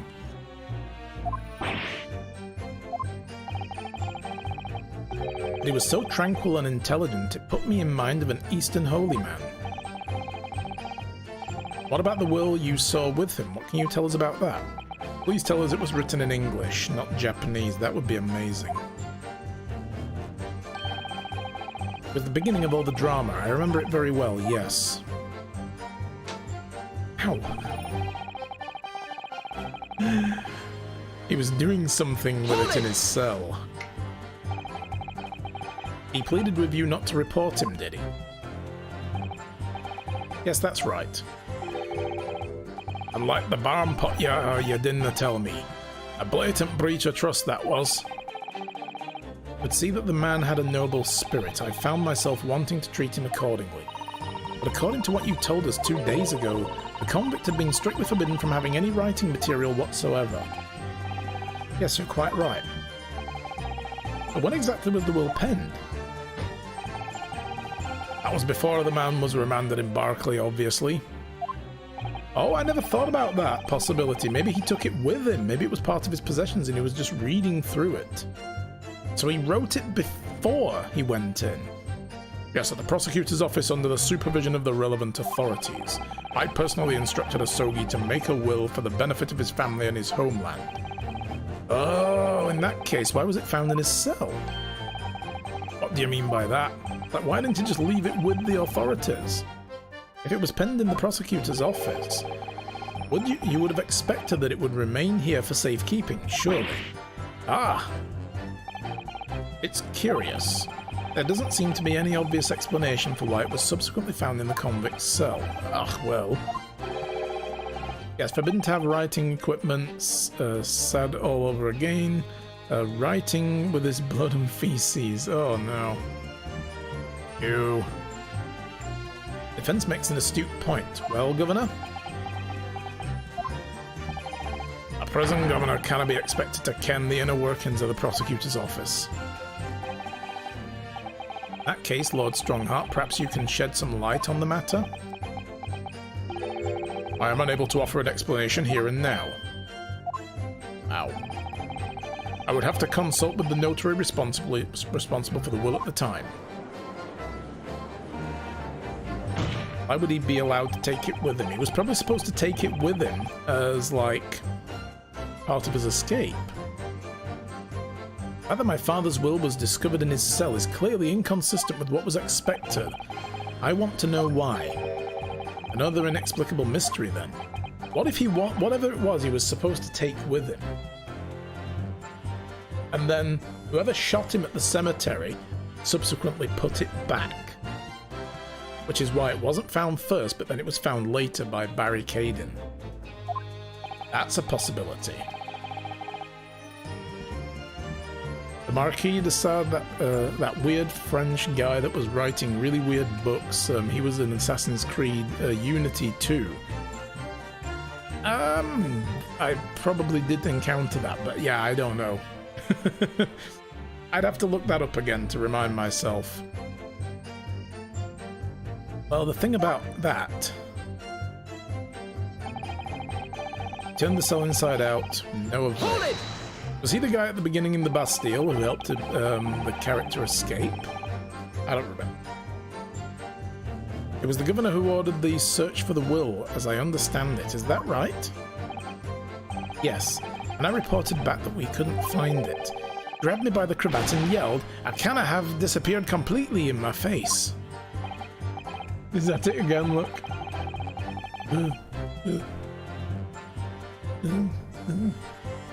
Aye, well, doing to the governor to keep everybody working as hard as they should. I think the governor needs a wee taste of his own medicine, Mr. Naruhodo. I'm not grabbing that guy by his fucking tie. He's huge. Point is, it was clearly considered a very important document. It proved impossible to find. He was in your main story quests, took over as the Beggar King. Oh, that guy! The weird guy! Yeah!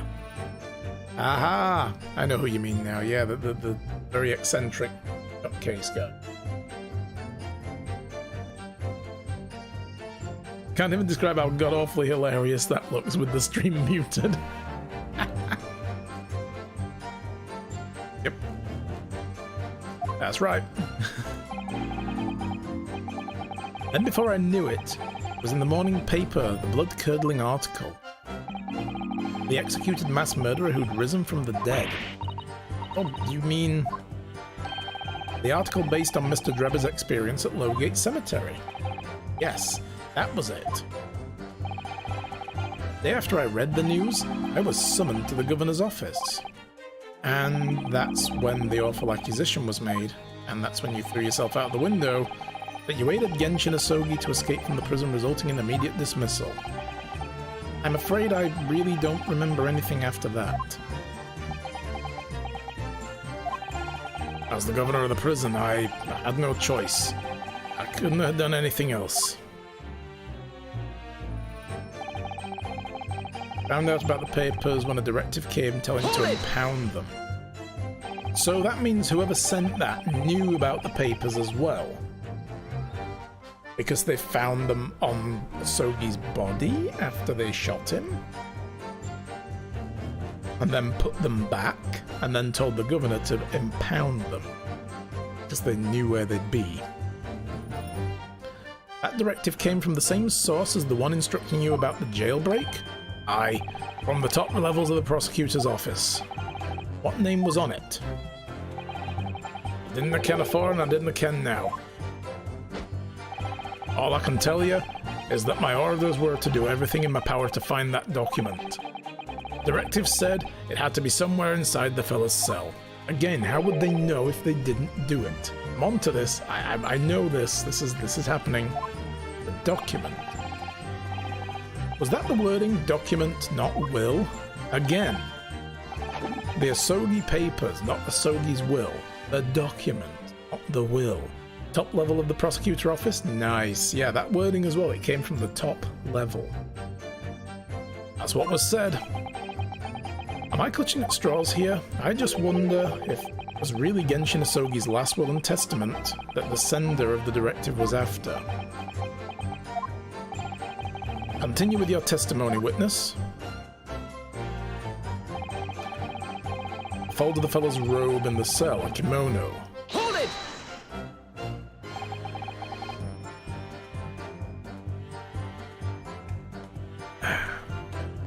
His kimono? Aye. The one he'd been brought in with him when he was locked up. As he was permitted to have his personal effects during his incarceration, I understand. Yeah, Strongheart's trying really hard to be on the other side of the earth now. Yes, he is. That's right, he was granted as much freedom as possible during those few days before his execution. Indeed, he had a number of items of personal significance, I remember. He was very reluctant to part with them. Some books, that kimono. You let him have his sword? His sword was in jail with him. Karama, the famous sword of the Asogi clan. It bears the soul of my family. I don't doubt it, but I wasn't really getting at that. Forget it being called the soul of the clan. It could the man have been more obvious weapon? I've had a more obvious weapon. Have some respect for you. Respectful silence? The warders carry firearms at all times and the inmates have shackles around their ankles. You couldn't have hurt anybody with that thing. Sure, why don't we just give all convicts swords then? I mean, that's... Still, he was allowed a sword but no writing material. Aye. He wrote that will afore he came to stay with us at Barclay, you see. Dr. Mikotoba was asked to bring the necessary Japanese writing implements to the prosecutor's office. He couldn't have written it in your stuff. No, this is English writing implements. They only write the English language. You try to write Japanese with an English pen, it doesn't work apparently. Huh? There was Zax and the wine. He still had his wine supply in prison. That's true, yes, he did. A Sazuri inkstone, black sumi ink, and some Hanshi rice paper note. I was present when he wrote it. But I'm sorry to say the letters just look like squirming mass of jet black earthworms to me. Okay, this guy here's all wibbly wobbly again. My father had a passion for calligraphy. He found the profound black colour of sumi ink to be very soothing. I'm sure that cursive Japanese script looks utterly incomprehensible to English eyes. Anyhow, that's the document was found in the fellow's kimono. Alright, I'm not going to go around, I'm just going to go straight to this guy. Because we're really getting on in time, and I would like to play Yakuza today. I thought I'd be done with this again now. I swear to God, if I have to delay this for another frigging stream, I'm going to be really bemused. So it was in English. Vigil wants to say that.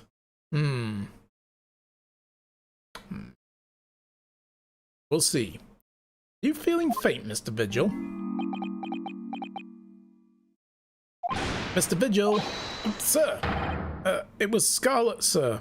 Who? Scarlet O'Hara? Oh! I'm terribly sorry, sir. I didn't mean to blurt it out like that. Wait, Scarlet? As in the ink wasn't black? It was... they wrote with scarlet ink? As in...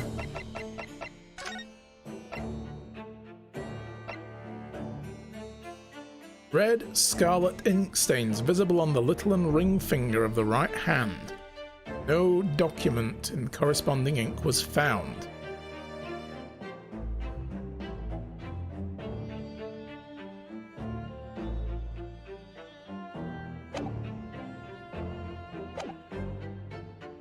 Oh god, things just fell in place in my brain. Oh. What he had with him in the... if he's going to tell us this was that what he saw was in scarlet ink. The last will and testament would have been written in black ink, sure, but that doesn't mean to say he was looking at those pages at the time. What if he had a document from Clint Van Zykes that he'd written? as well, and he was holding on to it as collateral. Oh, that was his bargaining chip. You know how Ace Attorney games are. This is going to take at least another 4 hours. Don't say that. I don't want to be playing this game next year. Yes. Van Zykes' weapon at writing, so it's his weapon. Nice. So, where did they go then? So maybe that's what they confiscated. But why did Barricading only find the will? Interesting. Let's keep going. Let's see if we're right. Less swaying, more explaining would be helpful. Is it something about the testimony we just heard? Have you recalled something of importance? Something of importance? Possibly, or possibly not. I'm unable to tell which way he's leaning, I'm afraid. My lord, the defense asked Mr. Vigil be permitted to supplement the testimony with his possibility or possibly not important detail. Yes, they wanted him to find his will, but not whatever was written in Scarlet ink. Permission granted. Go ahead, Mr. Vigil. Sir, it was Scarlet. As I remember it, the document was written in Scarlet ink, but perhaps I'm mistaken. Hold it!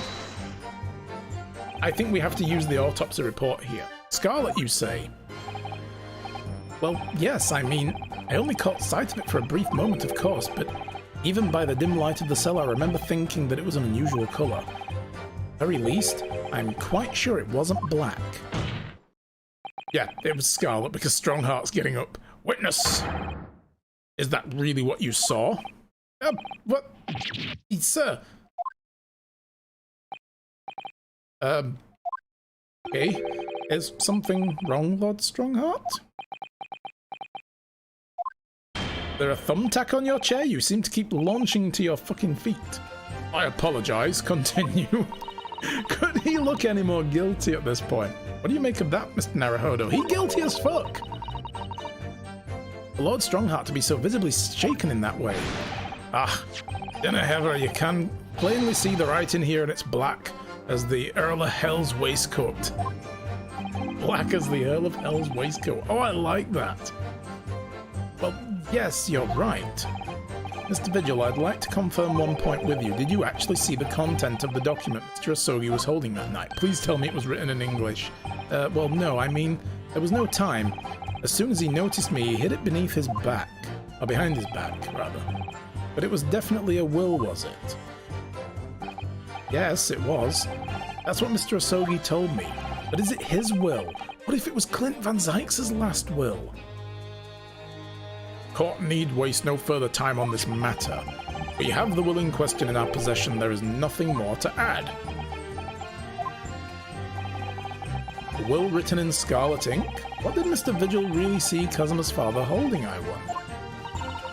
You have an inkling, Mr. Naruhodo. You must present it to the court at once. An inkling. That testimony doesn't give much away.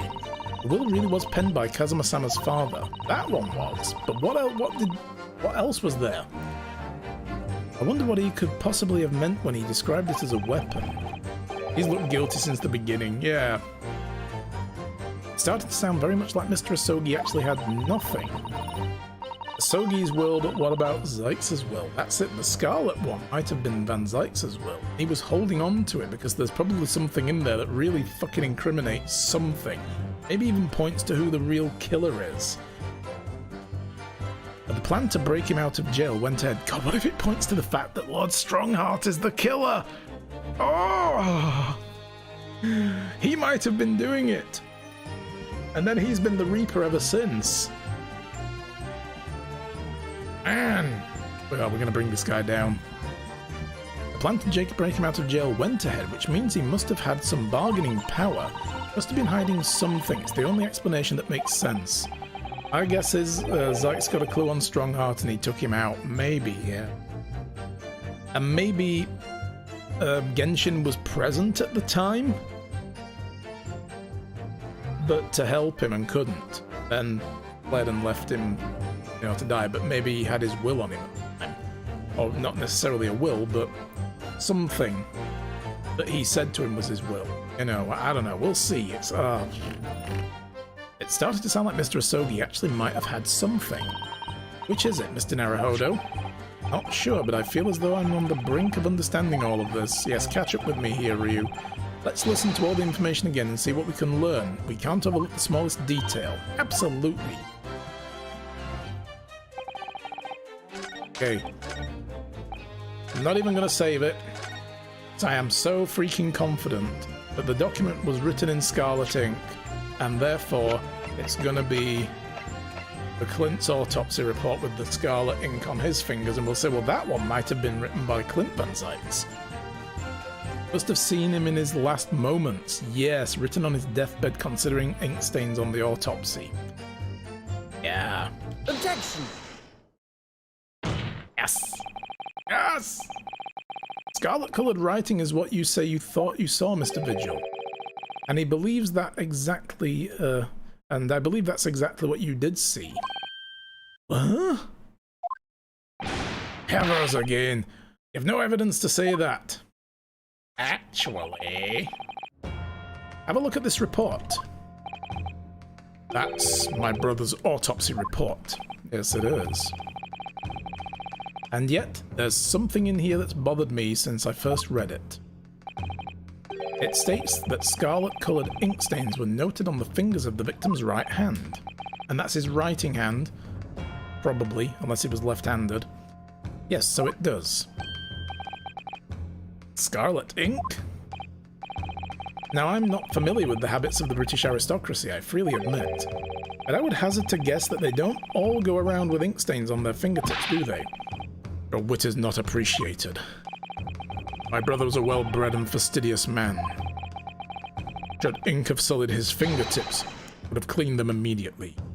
Unless he couldn't because he was dying. And, again, we know he was stabbed by a Western-style sword. Not an Eastern-style sword like Karama, for instance.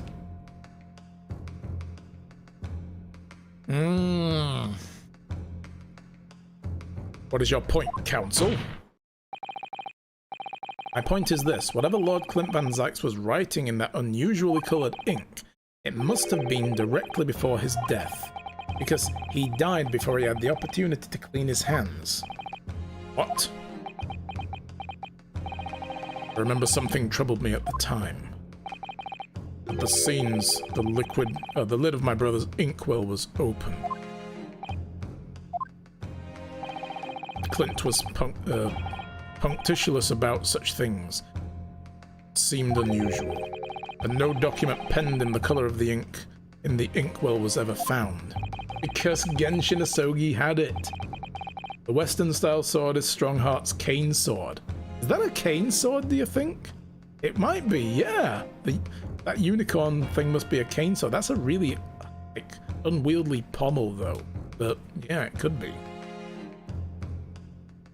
So, the document had disappeared. Are you suggesting that the document my father had in his hand that night in the cell was the same document Lord Clint Van Zyx had been writing moments before his death? Then, it was... Mr. Vigil's testimony is to be believed. It can only mean that yes. Mr. Vigil. Sir! When you spotted Mr. Asogi with the document in his cell, his precise words were as follows, were they not? Alright then, but what's on that paper? A last will and testament. Not my last will and testament, a last will and testament.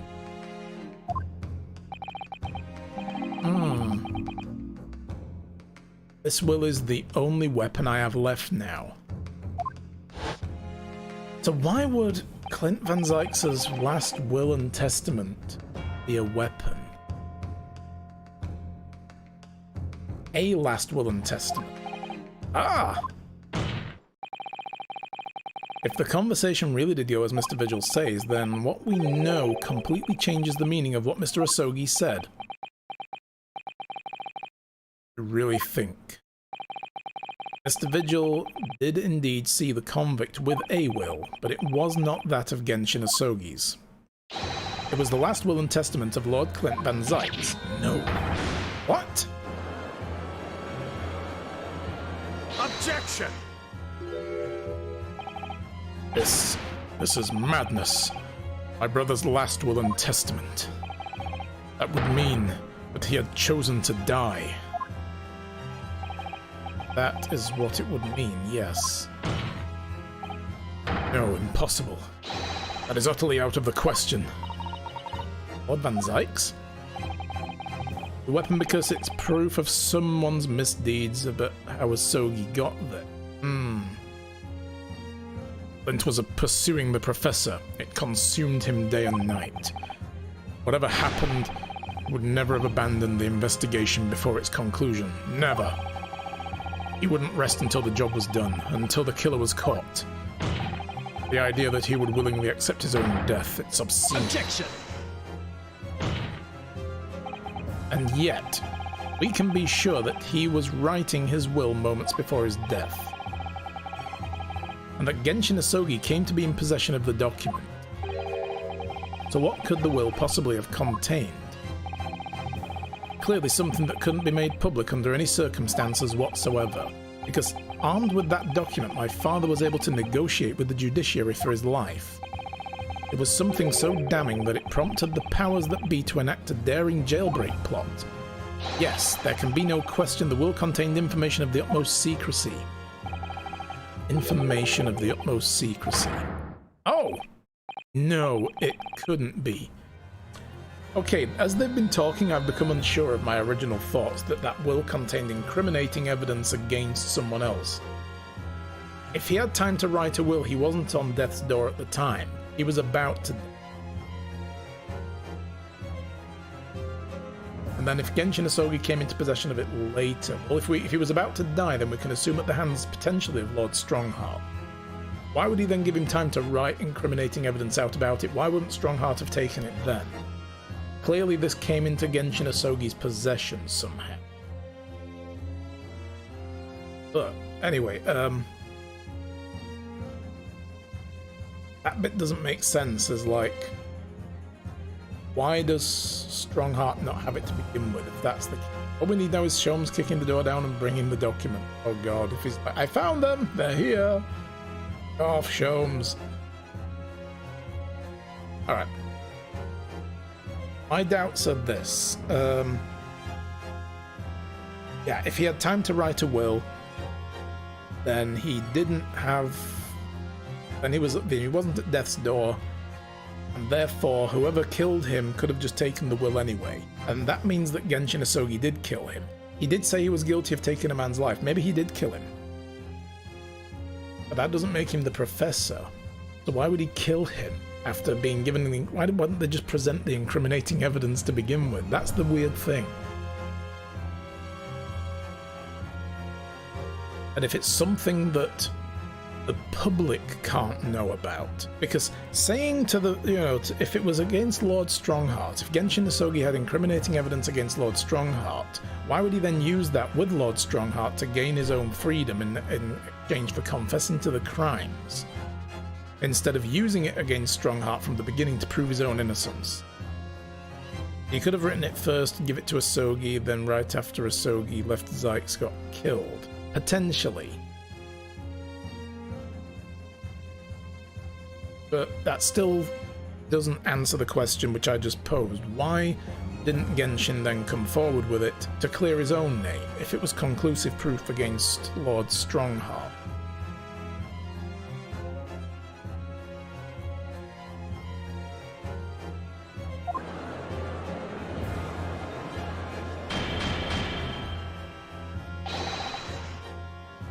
What if instead it was something about Clint? Something damning that the British public couldn't know.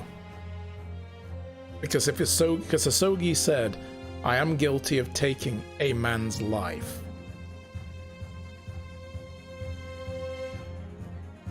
And if we can assume that man was Clint Van Zykes, and it showed evidence of a duel, You know, his death showed evidence of a duel. So maybe he and Clint sparred off with each other after writing his... What if Zykes was the Reaper? What, you mean the Professor? That's where my brain's going now. It's like, wait a minute now, if he was the Professor and Genshin Asogi figured it out and then challenged him to a fight, gave him time to write his own will before finishing him off, then whatever's in that last will and testament could be a confession. I've heard more than enough. Pursuing this notion of a phantom will nobody can attest to having seen serves as absolutely no person. It's all messed up, it is, isn't it? No, my lord, that's unacceptable. What did you say, counsel?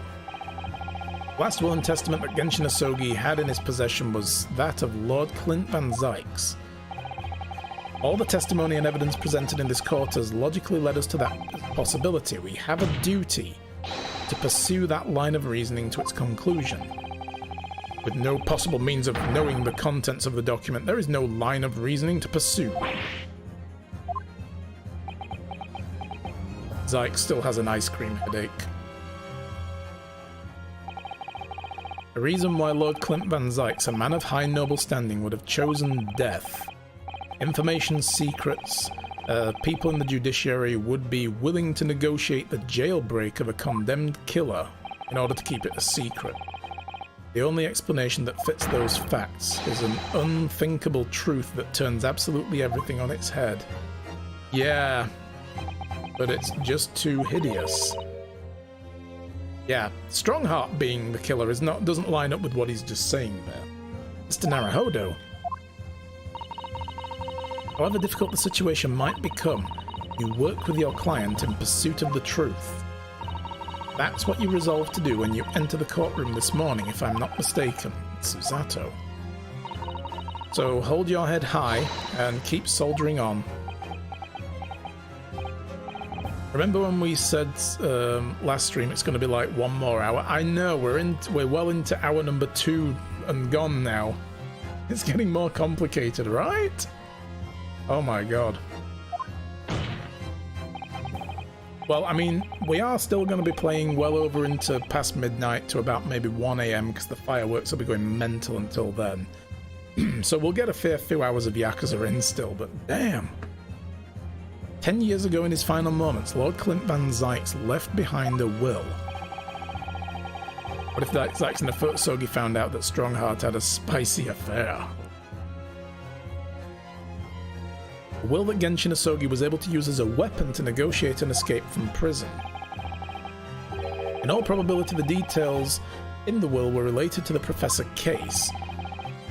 Defense's last statement is mere conjecture. What are you getting at, man? You? As soon as these words come out of my mouth, there's no going back. I believe the last will and testament of Lord Clint Van Zykes was in fact... Oh, you see, an accusation is in there as well. But again, I don't think an accusation makes sense anymore, because the person who was going to be negotiating the jailbreak with Asogi in exchange for this information not coming out would be the man who is accused in that sense. The only other person it makes sense to be in both cases would be Lord Strongheart. He's the guy who could have pulled off the escape, and he could also be the guy who is accused in Clint Van Zykes' will. Why negotiate with the killer when you can bury him with this? This would have been his evidence to prove his innocence. So it doesn't work anymore. What I was thinking doesn't work. I'm going to go with confession, and we'll see.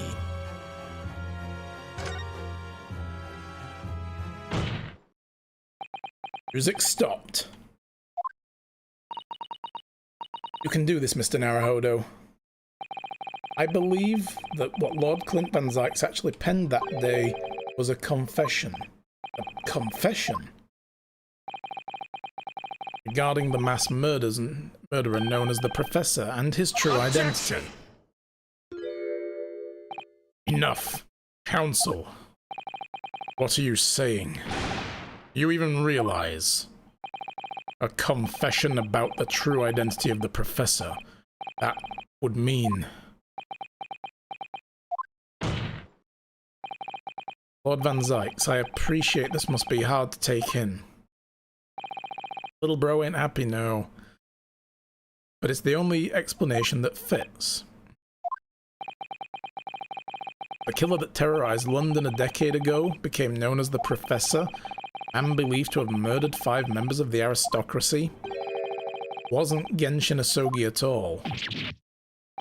No, you can't be suggesting. It was in fact the man believed to have been the 5th victim.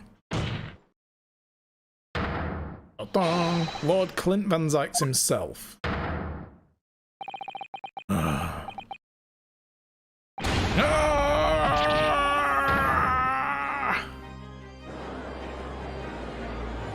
Everybody's just like, whoa, shit. Things are going on there, we should back off. It's finally open, is it? Pandora's box. You fucking knew! Because of course he did, he got the rest of the document, probably. Oh no. It was the paragon of justice in the capital. Oh my god.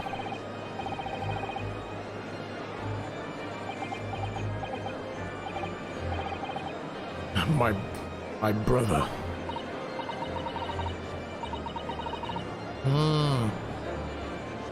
You don't know? No, I think it is. We would have been shot down by now if this was the wrong...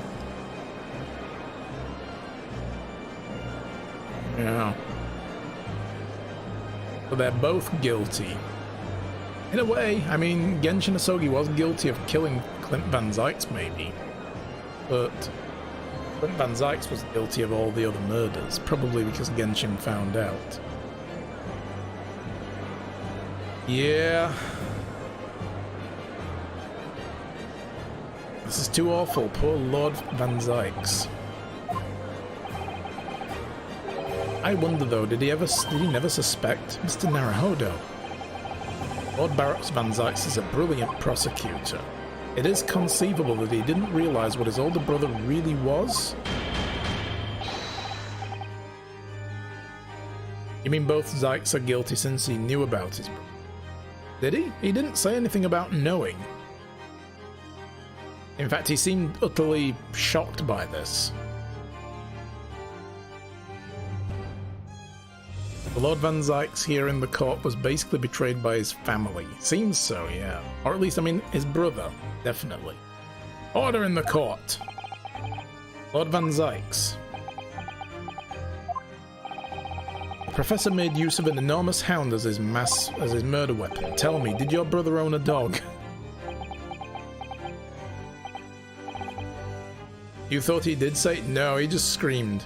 No. He's like, oh, yeah, actually, he had a dog. Was the dog constantly covered in blood? Come to think of it, he was always cleaning the dog, yeah.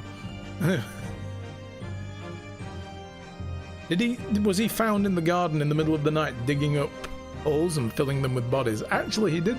We had quite a few fresh graves in the garden. I didn't think of it meant anything at the time, but fuck. Oh, yes, he did. Balmung. He was a well-known hunting dog. People called him a giant. Oh my god, dude. I don't believe this. When my brother would go hunting in the forest of the grounds behind the house, he always took Balmung. After Clint's death, the creature passed away too, almost as if he were following his master. It was a magnificent hunting dog, worthy of the jewel-studded collar around his neck. Oh my god! The collar! That we found before. A jewel-studded collar. It was hidden in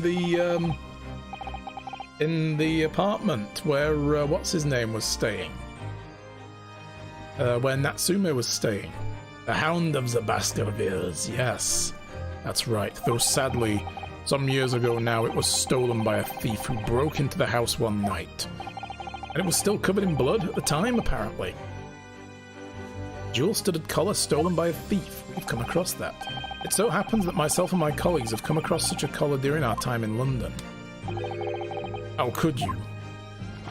Here's the book of everything. There was an odd emblem attached to the collar too, made of pure gold, with a stylized B on it. Oh right, the inside of the collar's covered in blood, look. It was topped with a small crown and bore an ornate capital letter B. What? An emblem bearing the initial B? Yes, you know it?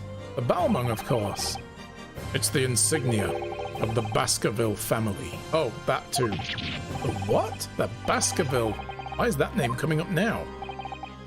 Baskerville is the family name of my late brother's widow. Oh, there's the connection. That pure gold emblem was an heirloom which Clint acquired upon their marriage. There can be no doubt then. The collar you've described was Balmung's. Family insignia of Lord Clint Van Zyx's widow. There was a considerable amount of blood on the collar when we saw it. Since we know the dog was used for hunting, it could have come from the quarry, of course. But it could equally have been from human prey. So it's true then, it is. So, Sholmes had a file about the Hound of the Baskerville, because he obviously worked this case as well with Mikotoba. So they already made the connection a long time ago that the killer dog was from the Baskerville family. But he was keeping it all secret because he knew the waves it would make. He got the collar as a wedding gift. Yes, there you go. Yeah.